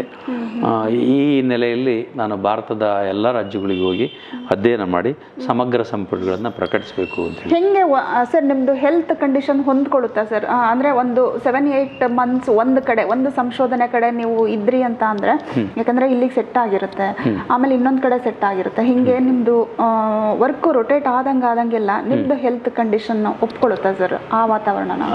ಅಂದರೆ ಇದುವರೆಗೂ ಆ ಥರದ್ದೇನಾಗಿಲ್ಲ. ಯಾಕೆಂದರೆ ನಾನು ಏನು ಮಾಡಿದೆ, ಹೆಲ್ತ್ ಬಗ್ಗೆ ಕೇರ್ ತೊಗೊಂಡಂಗೆ ಎಲ್ಲಿ ನೀರು ಸಿಗುತ್ತೋ ಅದೇ ಕುಡಿತಿದ್ವಿ, ಎಲ್ಲಿ ಆಹಾರ ಸಿಗುತ್ತೋ ಅದನ್ನೇ ತಿಂತಿದ್ವಿ. ಅದು ಆರೋಗ್ಯ ಪ್ರಾಬ್ಲಮ್ ಆಗಿದೆ ನಿಜ, ಆದರೆ ಆ ರೀತಿ ಹೆಚ್ಚು ದೊಡ್ಡ ಪ್ರಮಾಣದ ತೊಂದರೆಗಳು ಆಗಿಲ್ಲ. ಒಂದು ಸರಿ ಏನಾಯಿತು, ಹರಿದ್ವಾರದಲ್ಲಿ ಹೋದ್ವಿ, -5 ಡಿಗ್ರಿ ಇತ್ತು. ಅಲ್ಲಿ ಹೋದ್ವಿ, ಅಲ್ಲಿ ಭಾಳ ಪ್ರಾಬ್ಲಮ್ ಆಗ್ಬಿಡುತ್ತೆ ನಮಗೆ. -5 ಡಿಗ್ರಿ, ಏನು ಕೆಲಸ ಮಾಡೋಕ್ಕಾಗ್ತಿಲ್ಲ, ನೀರು ಒಡೆದು ಕಾಯಿಸಿ ಅದನ್ನು ಕುಡಿಬೇಕಿತ್ತು. ಈ ರೀತಿ ಮಾಡಿದ್ವಿ. ಅಚಾನಕ್ ಏನಾಗ್ಬಿಡ್ತು, ಅಲ್ಲೊಂದು ಹಳ್ಳಕ್ಕೆ ಹೋಗಿದ್ವಿ, ಅಲ್ಲ ಎಂಥದ್ದು ಹೊಳೆ, ನದಿ, ಗಂಗಾ ನದಿ, ಯಾವುದೊಂದು ಗಂಗಾ ನದಿ, ಅಲ್ಲೇ ಹುಟ್ಟೋದು. ಅಲ್ಲಿಂದ ಬಂದು ಅಲ್ಲಿ ಜ್ವಾಲಾಪುರ ಅಂತ ಇದೆ, ಜ್ವಾಲಾಪುರದ ಹತ್ರ ಸ್ಟಾರ್ಟ್ ಆಗುತ್ತೆ, ಅದು 4 ಸೇರು ಅಂತ ಬರ್ತದೆ. ಅಲ್ಲೇನಾಗ್ಬಿಡ್ತು, ಕಾಲು ಜಾರಿಬಿಡ್ತು. ಅದು ಕಾಲು ಅಂದರೆ ಭಾಳ ವಿಸ್ತಾರವಾಗಿಲ್ಲ ಅಲ್ಲಿನ್ನೂ, ಆ 4 ದಾರಿಗಳು ಬಂದು ಸೇರಿ ಒಂದಾಗ್ತಾಯಿದೆ. ಕಾಲು ಜಾರಾಗ್ಬಿಡ್ತು, ಒಳಗೆ ಹೋಗ್ಬಿಟ್ಟು ನಾನು ಹೋದ್ವಿ. ಅಲ್ಲಿ ನಮ್ಮ ಜೊತೆಗಿದ್ರಲ್ಲ ಅವರೆಲ್ಲ ಅಲ್ಲೇ ಲೋಕಲ್ನವರು, ಸ್ಥಳೀಯರು, ಅವರು ಕಾಲು ಹಿಡ್ಕೊಂಡು ಏನೋ ಅಂಗಿನ ಏನು ಹಿಡ್ಕೊಂಡು ಎಳ್ಕೊಂಡಾರ ಮೇಲೆ. ಎಳ್ಕೊಂಡಾಗ ಏನಾಗ್ಬಿಡ್ತು, ಐಸ್ ಕಿವಿ ಒಳಗೆಲ್ಲ ಹೋಗ್ಬಿಡಿತ್ತು. ಅಯ್ಯೋ, ಕಿವಿ ಒಳಗೆ ಹೋಗಿ ಸ್ವಲ್ಪ ಅದೊಂದು ಸಂದರ್ಭ ಬಿಟ್ಟರೆ ಭಾಳ ಪ್ರಾಬ್ಲಮ್ ಆಗಿತ್ತು ಅವಾಗ. ಈ ಕಡೆ ಕಿವಿ ಆಪ್ರೇಷನ್ ಆಗಿದೆ, ಇದು ಮಾಡಿಸ್ಬೇಕಿನ್ನು. ಆ ಥರದವು ಬಿಟ್ಟರೆ ಇನ್ನು ಬೇರೆ ದೊಡ್ಡ ಪ್ರಮಾಣದ ಪ್ರಾಬ್ಲಮ್ ಏನೂ ಆಗಿಲ್ಲ. ದೇವರು ಎಲ್ಲ ಕಡೆ ಚೆನ್ನಾಗಿ ಕರ್ಕೊಂಡ್ಬಂದಿದ್ದಾನೆ. ಆಹಾರ ಭಾಳ ಕಡಿಮೆ ತಿಂತೀನಿ, ಭಾಳ ಕಡಿಮೆ, ಭಾಳ ಯೋಚನೆ ಮಾಡಿ ತಿಂತೀನಿ, ಕಡಿಮೆ ತಿಂದಿರ್ತೀನಿ. ಯಾಕೆಂದರೆ ಏನೂ ಆಗಲ್ಲ ಕಮ್ಮಿ ತಿಂದರೆ, ಜಾಸ್ತಿ ತಿಂದರೆ ಪ್ರಾಬ್ಲಮ್. ಸ್ವಲ್ಪ ತೊಗೊಂಡು ಹೆಂಗೆ ಮೇಂಟೈನ್ ಮಾಡ್ಕೊಂಡು ಬರ್ತೀನಿ. ಬದುಕಲಿಕ್ಕೆ ಎಷ್ಟು ಬೇಕೋ ಅಷ್ಟು ತೊಗೊಂಡು ಅಷ್ಟು. ಅದು ಒಂದು ಏನಾಯ್ತು ಸಮಸ್ಯೆ, ಈಗ ನಾನು ಎಲ್ಲಿಗೆ ಹೋದಾಗ ಅಂದರೆ ಅರುಣಾಚಲ ಪ್ರದೇಶಕ್ಕೆ ಹೋದಾಗ, ಅರುಣಾಚಲ ಪ್ರದೇಶಕ್ಕೆ ಆದಿವಾಸಿಗಳದ್ದು ಒಂದು ಏರಿಯಾಕ್ಕೆ ಹೋದಾಗ ಅಲ್ಲಿ ಭಯಾನಕರವಾದ ಸ್ಥಿತಿ ಇದೆ. ಹೊರಗಿನವ್ರು ಬಂದರೆ ಬಾಣದಲ್ಲೇ ಸಾಯಿಸ್ಬಿಡ್ತಾರೆ, ಹೊಡೆದು ಮರೆಯಿಂದಲೇ. ಅಷ್ಟು ಸೂಕ್ಷ್ಮ ಪ್ರದೇಶ. ಅಲ್ಲಿ ಹೋದಾಗ ಪಾಪ ನಮಗೆ ಕರ್ಕೊಂಡೋಗಿದ್ರು, ಪ್ರೆಸ್ನವ್ರೊಬ್ಬರು ಬಂದಿದ್ದರು. ಅವ್ರು ಕರ್ಕೊಂಡೋಗಿ ಮೊದಲೆಲ್ಲ ಹೇಳಿ ಏನೂ ತೊಂದರೆ ಮಾಡಲಿಲ್ಲ ನಮಗೆ. ಅವರು ಫುಡ್ ಇಲ್ಲ ನಮಗೆ ಇಲ್ಲಿ, ಏನೂ ಇಲ್ಲ ಅಲ್ಲಿ. ಸುಮಾರು ಒಂದು 25-30 ಕಿಲೋಮೀಟ್ರ್ ಗುಡ್ಡ ಪ್ರದೇಶ, ಅದು ಏನೇನು ಸಿಗಲ್ಲ. ಪಕ್ಷಿ ಸುಡ್ತಾರೆ, ತಂದಿಡ್ತಾರೆ ಪಾಪ. ಅಲ್ಲಿ ಏನೋ ತಂದಿಡ್ತಾರೆ, ತಿಂದ್ರಿ ಅಂತಾರೆ. ಏನಪ್ಪ ಮಾಡೋದು, ನಮಗೆ ಅದು ಒಗ್ಗಲ್ಲ ಅದು. ಆಮೇಲೆ ಅವರು ಒಂದು ರೀತಿ ಹಣ್ಣು ತರ್ತಾರೆ, ತಿಂತಾರೆ ಅವರು. ಈ ನಮ್ಮಲ್ಲಿ ಕಳ್ಳಿ ಹಣ್ಣು ಅಂತ ಬರ್ತವೆ, ಮುಳ್ಳೆಲ್ಲ ಇರ್ತದೆ ಮೇಲೆ, ಆ ಥರದ ಹಣ್ಣು ಇರ್ತಾವೆ. ಅವನ್ನ ಇಟ್ಟಿದ್ರು ಮನೆಗೆ. ಕೇಳಿದ್ವಿ, ನಮಗೆ ಅವ್ರ ಭಾಷೆ ಬರಲ್ಲ, ಅವ್ರು ಕೇಳಿದರು ಅದು ಹಣ್ಣು ಅಂದರು. ಆ 3 ದಿವಸ ಆ ಥರದ ಹಣ್ಣು ತಿಂದು ಹಾಲು ಕೊಡ್ತಾರೆ, ಕುರಿ ಹಾಲು ಕೊಡ್ತಿದ್ರು. ಆ ಕುರಿ ಹಾಲು ಕುಡ್ದು ಆ ಹಣ್ಣು ತಿಂದು ಬದುಕೆ ಮಂದಿ ನೋಡಿ ಸರ್. ಆದರೂ ದೇವ್ರದ್ದು ಹೆಂಗೆ ಏನು ಮಾಡಲಿಲ್ಲ ತೊಂದರೆ. ನಮ್ಮ ಮೇತ್ರಿ ಸರ್ ಅಷ್ಟೇ, ಭಾಳ ತುಂಬ ಸರಳವಾದ ವ್ಯಕ್ತಿ. ಅವರು ಅಂಥ ಹಟ್ಟಿಗಳಿಗೆ ಹೋದರೆ ಆ ಬಂಡೆ ಮೇಲೆ ಮಕ್ಕೊಂತಾರೆ ಅವರು. ಹಂಗೆ ಒಂದು ಟವಲ್ ಏನೋ ಹಾಸ್ಕೊಂಡು ಅಲ್ಲೇ ಮಕ್ಕೊಂಡ್ಬಿಡ್ತಾರೆ. ಅಂಥ ದೊಡ್ಡ ವ್ಯಕ್ತಿಗಳ ಜೊತೆ ಕೆಲಸ ಮಾಡಿದ್ವಲ್ಲ, ಅದೇ ನಮ್ಮ ಪುಣ್ಯ. ಶಾಸನಗಳ ಅಧ್ಯಯನದಲ್ಲಿ ಅಗ್ರಗಣ್ಯರು ನಮ್ಮ ಡಾಕ್ಟರ್ ಎಂ ಚಿದಾನಮೂರ್ತಿಯವರು, ಅವರು ನಮ್ಮ ಜಿಲ್ಲೆಯವರು. ಅದೇ ರೀತಿ ಡಾಕ್ಟರ್ ಇವರು ಡಾಕ್ಟರ್ ಎಂ ಕಲಬುರ್ಗಿಯವರು ನಮ್ಮ ಆತ್ಮೀಯರು. ಹಂಪ ನಾಗರಾಜನವರು ನಮ್ಮ ಆತ್ಮೀಯರು. ಇವರು ಮಾಡಿದಂಥ ಕೆಲಸ ಇದೆಯಲ್ಲ, ಕನ್ನಡಕ್ಕೆ ಭಾಳ ದೊಡ್ಡ ಕೊಡುಗೆ. ಇನ್ನೂ ಭಾಳ ಜನ ಇದ್ದಾರೆ, ಅವ್ರ ಹೆಸರು ಹೇಳೋದು ಭಾಳ ಉದ್ದಕ್ಕೆ ಬೆಳೆಯುತ್ತೆ. ಆದರೆ ಅವ್ರನ್ನೆಲ್ಲರಿಗೂ ನಾವು ಧನ್ಯವಾದ ಹೇಳಬೇಕು. ಡಾಕ್ಟರ್ ಎಂ ಚಿದಾನಮೂರ್ತಿಯವರು ನೇಪಾಳ, ಇಲ್ಲಿಂದ ಅಫ್ಘಾನಿಸ್ತಾನ್, ಅಲ್ಲೆಲ್ಲ ಅವರು ಆಗಲ್ವಾ, ಅಲ್ಲೆಲ್ಲ ಅವರು ಕನ್ನಡ ಶಾಸನಗಳನ್ನು ಪತ್ತೆ ಮಾಡಿದ್ದಾರೆ. ಹೀಗೆ ನಾವು ಒಂದು ಸರಿ ಜ್ವಾಲಾಪುರ ಅಂತ ಹೇಳಿದ್ನಲ್ಲ, ಹರಿದ್ವಾರದ ಹತ್ರ ಜ್ವಾಲಾಪುರ ಅಂತೇಳಿ ಅಲ್ಲಿ ಹೋದಾಗ ಅಲ್ಲಿ ದಕ್ಷ ಅಂತ ಬರ್ತಾನೊಬ್ಬ. ಅಂದರೆ ಆರ್ ಮಹಾದೇವ ಧಾರಾವಾಹಿಯಲ್ಲಿ ಬರ್ತಾನೆ ದಕ್ಷ ಪ್ರಜಾಪತಿ. ಆತನೇ 27 ಜನ ಹೆಣ್ಮಕ್ಳು ದೇವತೆಗಳಿಗೆಲ್ಲ ಕೊಟ್ಟು ಮದುವೆ ಮಾಡಿತಾನೆ ಮಾವ ಅಂತೇಳಿ. ಅವನದೊಂದು ಸಮಾಧಿ ಇರೋ ಜಾಗಕ್ಕೆ ಹೋಗಿದ್ವಿ ನಾವು. ಅಲ್ಲಿ ಒಂದು ಕನ್ನಡ ಶಾಸನ ಇದೆ, ಜ್ವಾಲಾಪುರದ ಗಂಗಾ ನದಿಯ ಉಗಮದ ಸ್ಥಳದ ದಂಡೆಯಲ್ಲಿದೆ. ನನಗೆ ಆಶ್ಚರ್ಯ, ಕನ್ನಡ ಲಿಪಿ, ಎಷ್ಟು ದೊಡ್ಡ ಶಾಸನ. ಅದನ್ನು ಓದ್ತಾ ಬಂದರೆ ರಾಷ್ಟ್ರಕೂಟರ 3ನೇ ಗೋವಿಂದ, ಕನ್ನಡ ಅಂತ ಕರಿತೀವಿ, 3ನೇ ಗೋವಿಂದ, ಅವನು ಅಲ್ಲಿಯ ಈ ದಕ್ಷ ಪ್ರಜಾಪತಿಯ ಮಂದಿರಕ್ಕೆ, ಅಲ್ಲಿಯ ಪೂಜೆ ಪ್ರಸಾದಕ್ಕೆಲ್ಲ ದಾನ ಕೊಟ್ಟು ಶಾಸನ ಹಾಕ್ಸಿದ್ದಾನೆ. ಸುವರ್ಣ ನಾಣ್ಯಗಳನ್ನು ಕೊಟ್ಟು, ಆಕಳು ಕೊಟ್ಟು 1000 ಆಕಳು ದಾನ ಮಾಡಿ ಶಾಸನ ಹಾಕ್ಸಿದ್ದಾನೆ. ಕನ್ನಡದ ಕೀರ್ತಿ ಎಲ್ಲಿವರೆಗಿದೆ ನೋಡಿ. ಆಮೇಲೆ ಯಾವುದು ಛತ್ತೀಸ್ಗಢದ ಹತ್ರ ಒಂದು ಹಳ್ಳಿಯಲ್ಲಿ ಒಂದು ಭಾಷೆ ಮಾತಾಡ್ತಾರೆ ಜನ. ಅದರಲ್ಲಿ 80% ಕನ್ನಡ ಪದಗಳಿದಾವೆ, ಕನ್ನಡ ಪದಗಳು. ಅವ್ರು ಅವರೇ ನಿಲ್ಲರಲ್ಲ, ಅವರು ಮೂಲ ಅಲ್ಲೇರೆ ಅವರು, ಆದರೆ ಅವ್ರ ಭಾಷೆಯಲ್ಲೇ ಕನ್ನಡ ಇದೆ. ಆಮೇಲೆ ಛತ್ತೀಸ್ಗಢ ಆಯಿತು, ಬಿಹಾರ್, ಆಮೇಲೆ ಜಾರ್ಖಂಡಲ್ಲಿ ಬೊಕಾರೋ ಡಿಸ್ಟ್ರಿಕ್ಟು, ಆಮೇಲೆ ಧನ್ಬಾದ್ ಡಿಸ್ಟ್ರಿಕ್ಟು, ಇನ್ನೊಂದು 2-3 ಡಿಸ್ಟ್ರಿಕ್ಟ್. ಆ ಜಿಲ್ಲೆಗಳಲ್ಲಿ 40% ಅಂದರೆ 40% ಕನ್ನಡ ಪದಗಳಿದಾವೆ. ಇದು ನನಗೆ ಆಶ್ಚರ್ಯ ಆಗಿತ್ತು. ಇದು ನಾನು ಕನ್ನಡ ಊರಿನಾಗ ಇದ್ದೀನಲ್ಲ ಅಂತ. ಅಂದರೆ ಈ ಕನ್ನಡದ ವಿಸ್ತಾರ ಎಲ್ಲಿಂದ ಎಲ್ಲಿಗೆ ಬಂದಿದೆ. ಕನ್ನಡ ಗೊಂಡಿ ಭಾಷೆ ಅಂತಿದೆ, ಗೊಂಡವನ ಸಂಸ್ಕೃತಿ ಇದೆಯಲ್ಲ, ಗೊಂಡವನ ಥಿಯರಿ, ಅದರಲ್ಲಿ ಆ ಗೊಂಡವನ ಭಾಷೆಯಲ್ಲಿರ್ತಕ್ಕಂಥ ಪದಗಳು ಕನ್ನಡದಲ್ಲಿದ್ದಾವೆ. ಕನ್ನಡದಲ್ಲಿರೋ ಪದ ಗೊಂಡವನದಲ್ಲಿದ್ದಾವೆ. ಆ ಗೊಂಡಿ ಭಾಷೆಯಿಂದಲೇ ಹರಪ್ಪ ಮೊಹೆಂಜೊದಾರೋ ಸ್ಕ್ರಿಪ್ಟನ್ನು ಓದಿರೋದು. ಹೀಗಾಗಿ ಇವೆಲ್ಲವುಗಳ ಬಗ್ಗೆನೂ ಇನ್ನೂ ಫೋಕಸ್ ಆಗಬೇಕು. ನಮ್ಮ ಕನ್ನಡದ ಹಿರಿಮೆ ಕೇವಲ ಕರ್ನಾಟಕಕ್ಕೆ ಸೀಮಿತ ಅನ್ಕೋಬಾರ್ದು. ಇವತ್ತಿನ ಆಂಧ್ರ ಪ್ರದೇಶ, ಇವತ್ತಿನ ಮಹಾರಾಷ್ಟ್ರ, ತಮಿಳುನಾಡು, ಕೇರಳ, ಅನೇಕ ಭಾಗಗಳು ಕನ್ನಡದವೇ ಇವತ್ತಿಗೂ. ಅಲ್ಲಿ ನಾವು ಅಲ್ಲಿ ಹೋದ ಕನ್ನಡ ಶಾಸನ ನೋಡಿ ಆಶ್ಚರ್ಯ ಆಗುತ್ತೆ ನನಗೆ. ತಮಿಳುನಾಡಿನಲ್ಲಿ ಕನ್ನಡ ಶಾಸನಗಳಿದ್ದಾವೆ, ಆಂಧ್ರದಲ್ಲಿದ್ದಾವೆ, ತೆಲಂಗಾಣದಲ್ಲಿದ್ದಾವೆ. ಅಂದರೆ ಇವೆಲ್ಲ ಒಂದು ಭಾಷಾ ಸಾಮರಸ್ಯ, ಗಡಿ ಭಾಷೆ ಇವುಗಳ ನಡುವೆ ಜಗಳ ಆಡ್ತಾರಲ್ಲ, ಅವೆಲ್ಲರಿಗೂ ಇದೊಂದು ಒಳ್ಳೆಯ ಸಂದೇಶ ಕೊಡುವಂಥ ಒಂದು ವಿಚಾರ. ಹಾಗಾಗಿ ಈ ಎಲ್ಲ ಸಂಶೋಧನೆ ಮಾಡಿದಂಥ ಎಲ್ಲ ಪುಣ್ಯಾತ್ಮರಿಗೂ ಎಲ್ಲರಿಗೂ ಶಾಸನ ಕಂಡುಹಿಡಿದಂಥ BL ರೈಸ್ ಅವರಿಗೂ ಪ್ರತಿಯೊಬ್ಬರಿಗೂ ಅನಂತ ಕೃತಜ್ಞತೆ ಸಲ್ಲಿಸ್ತೀನಿ. ಗೌರ್ಮೆಂಟಿಗೆ ಏನಾದರೂ ಒಂದು ಮೆಸೇಜ್ ಕೊಡೋದಾದರೆ ಏನು ಕೊಡ್ತೀರಾ ಸರ್ ನಿಮ್ಮ ಕಡೆಯಿಂದ? ನಾನು ಬಹಳ ಕಳಕಳಿಯಿಂದ ನಾನು ಸರ್ಕಾರಕ್ಕೆ ಮತ್ತು ಆರ್ಕಿಯಾಲಜಿ ಡಿಪಾರ್ಟ್ಮೆಂಟ್ಗೆ, ಕೇಂದ್ರ ಸರ್ಕಾರಕ್ಕೆ ಮನವಿ ಮಾಡ್ಕೊಳ್ತೀನಿ. ಆರ್ಕಿಯಾಲಜಿ ಡಿಪಾರ್ಟ್ಮೆಂಟಿನ ನಿಯಮಗಳು ಏನು ಮಾಡಿದ್ದಾವೆ ಅಂದರೆ, ಶಾಸನಗಳು ಹೆಂಗಿದಾವೋ ಹಂಗೇ ಇರಬೇಕು, ಅವು ಯಾರೂ ಮುಟ್ಕೊಡ್ದು ಅಂತ ಆದೇಶ ಇದೆ, ಯಥಾಸ್ಥಿತಿ. ಅದರಿಂದ ಏನಾಗ್ತಾ ಇದೆ, ಬಿಸಿಲಿಗೆ ಒಣಗಿ ಮಹತ್ತರವಾದ ಶಾಸನಗಳು ಉದುರಿ ಬೀಳ್ತಾ ಇದ್ದಾವೆ, ಎಲ್ಲ ಉದುರಿ ಬೀಳ್ತಾ ಇದ್ದಾವೆ. ನಾಳೆಗೆ ಆ ಟೆಕ್ಸ್ಟೇ ಇರಲ್ಲ. ಈಗ ಹರಿಹರದ ಹತ್ರ ಆ ಲಕ್ಷ್ಮೀ ಗುಡಿ ಮುಂದಿರೋ ಶಾಸನ ಭಾಳ ದೊಡ್ಡ ಶಾಸನ. ಅದು ಆ ಶಾಸನ ಇಂದ ನಾಳೆ ಬೀಳಂಗಿದೆ, ಅದು ಬಿಸಿಲಿಗೆ ಕಟ್ಟಾಗಿ ಅದು ಬಿತ್ತು ಅಂದ್ರೆ ಮುಗಿದೋತು, ಹಾಳಾಗೋತು. ಅಷ್ಟು ದೊಡ್ಡ ಶಾಸನ ನಮ್ಮಲ್ಲಿತ್ತು ಅಂತ ನಾವು ಹೇಳ್ಕೊಳ್ಳೋದು ಹಂಗಾಗಿ ಆರ್ಕಿಯಾಲಜಿ ಡಿಪಾರ್ಟ್ಮೆಂಟ್ ನಿಯಮ ಏನಿದೆ ಅದನ್ನು ನಾವು ತಿದ್ದುಪಡಿ ಮಾಡಿ NGOಗಳು, ಸಂಘ ಸಂಸ್ಥೆಗಳು ಅಥವಾ ವಿಶ್ವವಿದ್ಯಾಲಯಗಳು ಆ ಶಾಸನಗಳ ಮೇಲೆ ಶೀಟ್ ಹಾಕುವಂತಹ, ಅವುಗಳನ್ನು ರಕ್ಷಣೆ ಮಾಡುವಂತಹ ಒಂದು ನಿಯಮ ತಿದ್ದುಪಡಿ ಮಾಡಿಕೊಡ್ರಿ. ಹಾಗಾದಾಗ ಈ ಹಾಳಾಗ್ತಿರೋವು, ನಶಿಸಿ ಹೋಗ್ತಿರೋವು ಉಳ್ಕೊಂತವೆ. ಇಲ್ಲ ಅಂತಂದರೆ ಎಷ್ಟೋ ಶಾಸನಗಳು ಮನೆಗಳ ಹತ್ರ ತಂದಾಗ ಹಾಕೊಂಡಾರೆ, ಕಲ್ಲು ಚಪ್ಪಡಿ ಓಡಾಡ. ಹರಿಹರದಾಗ ಅಂತ ಅದ್ಭುತ ಶಾಸನಗಳು ಚಪ್ಪಡಿ ಕಲ್ಲಾಗಿ ಹಾಕ್ಕೊಂಡಿದ್ದಾರೆ. ಎಷ್ಟೋ ಊರುಗಳಾಗಿದ್ದಾವೆ, ಮೇಕೆ ಕಟ್ತಾರೆ, ದನ ಕಟ್ತಾರೆ, ಕುಡಲ್ವಲ್ಲು ಮಸೀತಾರೆ, ಅದಕ್ಕೆ ಎಲ್ಲ ಹಾಳಾಗೋಗಿದ್ದಾವೆ. ಸ್ಕ್ರಿಪ್ಟು ಬೆಂಕಿ ಇಡ್ತಾರೆ ಕೆಲವು ಕಡೆ. ಹಾಗಾಗಿ ಇವುಗಳ ರಕ್ಷಣೆಗಾಗಿ ದಯವಿಟ್ಟು ಸರ್ಕಾರ ಮತ್ತು ಆರ್ಕಿಯಾಲಜಿ ಡಿಪಾರ್ಟ್ಮೆಂಟು ಕಾನೂನು ತಿದ್ದುಪಡಿ ತಂದು ಖಾಸಗಿಯವರು ಇದನ್ನು ರಕ್ಷಣೆ ಮಾಡೋಕ್ಕೆ ಅವಕಾಶ ಮಾಡಿಕೊಟ್ರೆ ಇವೆಲ್ಲ ಉಳಿತವೆ ಅಂತೇಳಿ ನಾನು ವಿನಂತಿ ಮಾಡ್ಕೊಳ್ತೀನಿ. ತುಂಬ ಒಳ್ಳೆ ಮಾಹಿತಿನ ಹಂಚ್ಕೊಂಡ್ರಿ ಸರ್. ಇಷ್ಟೊತ್ತು ಹಿಸ್ಟ್ರಿನೇ ತೊಗೊಂಡು ಬಂದು ನಮ್ಮ ಮುಂದೆ ಇಟ್ರಿ. ತುಂಬ ಖುಷಿ ಆಯಿತು. ಇದು ಇತಿಹಾಸ, ಇವತ್ತು ನಾವು ಕೂಡ ನಮ್ಮ ಸಾಧಕರ ಮಾತು ಕಾರ್ಯಕ್ರಮದಲ್ಲಿ ಒಂದು ಇತಿಹಾಸ ಬರ್ದಂಗೆ ಆಯಿತು ಸರ್. ನೀವು ಬಂದಿದ್ದು ತುಂಬ ವ್ಯಾಲ್ಯೂಯಬಲ್ ಟೈಮ್ ಕೊಟ್ರಿ, ಅದಕ್ಕೋಸ್ಕರ ನಿಮಗೆ ಥ್ಯಾಂಕ್ ಯು ಸೋ ಮಚ್ ಅಂತ ಹೇಳ್ತಾ ಇದ್ದೀನಿ. ಮತ್ತು ನಮ್ಮ ಸಾಧಕರ ಮಾತು ಕಾರ್ಯಕ್ರಮದ ಬಗ್ಗೆ ಒಂದೆರಡು ಮಾತು ಸರ್. ನನಗೆ ಭಾಳ ಖುಷಿಯಾಗಿದೆ ಇವತ್ತು. ನಮ್ಮ ಸಾಧಕರ ಮಾತು ಇದರಲ್ಲಿ ಒಳ್ಳೊಳ್ಳೆಯ ತೆರೆಮರೆಯಲ್ಲಿರ್ತಕ್ಕಂಥ ಅನರ್ಘ್ಯ ಕೆಲಸ ಮಾಡಿರ್ತಕ್ಕಂಥವ್ರನ್ನ ಹುಡುಕಿ ಅವರ ವಿಚಾರಗಳನ್ನು ಮುಂದಿನ ಪೀಳಿಗೆಗೆ ತಲುಪಿಸುವಂಥ ಮಹತ್ತರವಾದ ಕಾರ್ಯ ತಾವು ಮಾಡ್ತಾ ಇದ್ದೀರಿ. ನಿಜಕ್ಕೂ ನಾವು 30 ವರ್ಷಗಳ ಕಾಲ ಸುದೀರ್ಘ ಕೆಲಸ ಮಾಡಿದ್ದು ದೊಡ್ಡದಲ್ಲ, ಆದರೆ ಇದನ್ನು ಮುಂದಿನ ತಲೆಮಾರಿಗೆ ನೀವು ಉಳಿಸಿ ತಲುಪಿಸ್ತಿರಲ್ಲ, ಅದರಲ್ಲಿ ನಮ್ಮ ಖುಷಿ ಇದೆ ಅಂತ ಹೇಳ್ತಾ ಈ ಒಂದು ವಾಹಿನಿಯ ಮೂಲಕ ಇಡೀ ನಮ್ಮ ಕರ್ನಾಟಕ ಇರ್ಬೋದು, ಭಾರತ ದೇಶದ ಬೇರೆ ಬೇರೆ ಭಾಗದಲ್ಲಿರ್ಬೋದು ಅತ್ಯುತ್ತಮವಾದ ಸಾಮಾಜಿಕ ಸೇವೆ ಮಾಡಿರೋರು ಮತ್ತು ಮಹತ್ತರವಾದ ಸಾಧನೆ ಮಾಡಿರುವ ಸಾಧಕರು ಇದರೊಳಗಡೆ ಬರಲಿ, ಅವರು ಮುಂದಿನ ತಲೆಮಾರಿಗೆ ತಲುಪುವಂತಾಗಲಿ ಅಂತೇಳಿ ಆಶಿಸ್ತಾ ತಮ್ಮ ಪ್ರಯತ್ನಕ್ಕೆ ನಾನು ಅನಂತ ಕೃತಜ್ಞತೆಗಳನ್ನು ಸಲ್ಲಿಸ್ತೇನೆ. ಇದು 100 ಕಾಲ ಬಾಳಲ್ಲಿ,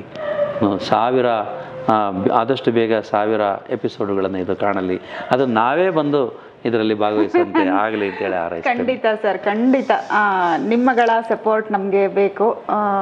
ತುಂಬ ಹೃದಯದ ಧನ್ಯವಾದಗಳು ಸರ್. ನಮ್ಮ ಸಾಧಕರ ಮಾತು ಕಾರ್ಯಕ್ರಮಕ್ಕೆ ಇಷ್ಟೊತ್ತು ನಿಮ್ಮ ಅಮೂಲ್ಯವಾದ ಸಮಯನ ಕೊಟ್ಟರೆ ಅದಕ್ಕೋಸ್ಕರ ನಿಮಗೆ ಧನ್ಯವಾದಗಳನ್ನ ಹೇಳ್ತಾ ಇದ್ದೀನಿ. ತುಂಬ ಹೃದಯದ ಧನ್ಯವಾದಗಳು ಸರ್. ನಮಸ್ಕಾರ. ತಮಗೂ ಅನಂತ ಧನ್ಯವಾದಗಳು. ನಮಸ್ಕಾರ. ನಮಸ್ಕಾರ. ಕೇಳಿದ್ರಲ್ಲ, ಇಷ್ಟೊತ್ತು ಇತಿಹಾಸನೇ ನಮ್ಮ ಮುಂದೆ ಬಂದು ಕೂತಿತ್ತು. ನಮ್ಮ ಸಾಧಕರ ಮಾತು ಕಾರ್ಯಕ್ರಮದಲ್ಲಿ ಸರ್ವಜ್ಞನಿಂದ ಹಿಡಿದು ಅವರ ಹುಟ್ಟು ಅನೈತಿಕ ಅಲ್ಲ ಅಂತ ಹೇಳ್ಬಿಟ್ಟು ಪ್ರೂವ್ ಮಾಡಿದ್ರು. ಆಮೇಲೆ ನಾವು ಅಂದ್ಕೊಂಡಿದ್ವಿ ನಮ್ಮ ಕನ್ನಡದ ಮೊದಲ ಶಾಸನ ಹಲ್ಮಿಡಿ ಶಾಸನ ಅಂತ ಅಂದ್ಕೊಂಡಿದ್ವಿ. ಬಟ್ ಸರ್ ಹೇಳಿದ್ರು ಇಲ್ಲ, ಹಲ್ಮಿಡಿ ಶಾಸನ ಅಲ್ಲ ಅಂತ ಹೇಳಿ. ನಮ್ಮ ಬಸವಣ್ಣನವರು ಕಾಯಕವೇ ಕೈಲಾಸ ಅಂತ ಹೇಳಿದ್ರು ಅಂತ ನಾವೆಲ್ಲ ಅಂದ್ಕೊಂಡ್ವಿ. ಇಲ್ಲ, ಅದಕ್ಕಿಂತ ವರ್ಷ ಮುಂಚೆ ಇನ್ನೊಬ್ರು ಹೇಳಿದ್ರು ಅಂತ ನಮ್ಮ ಸರ್ ತಿಳಿಸ್ಕೊಟ್ರು. ಕಲಿಯೋದಕ್ಕೆ ನೆವರ್ ಎಂಡಿಂಗ್ ಅಂತ ಹೇಳ್ಬಿಟ್ಟು ಇವತ್ತು ನಮ್ಮ ಸಾಧಕರು ತಿಳಿಸ್ಕೊಟ್ಟಿದ್ದಾರೆ. ಮುಂದಿನ ಸಾಧಕರೊಂದಿಗೆ ಭೇಟಿ ಆಗ್ತೀನಿ. ಧನ್ಯವಾದಗಳು.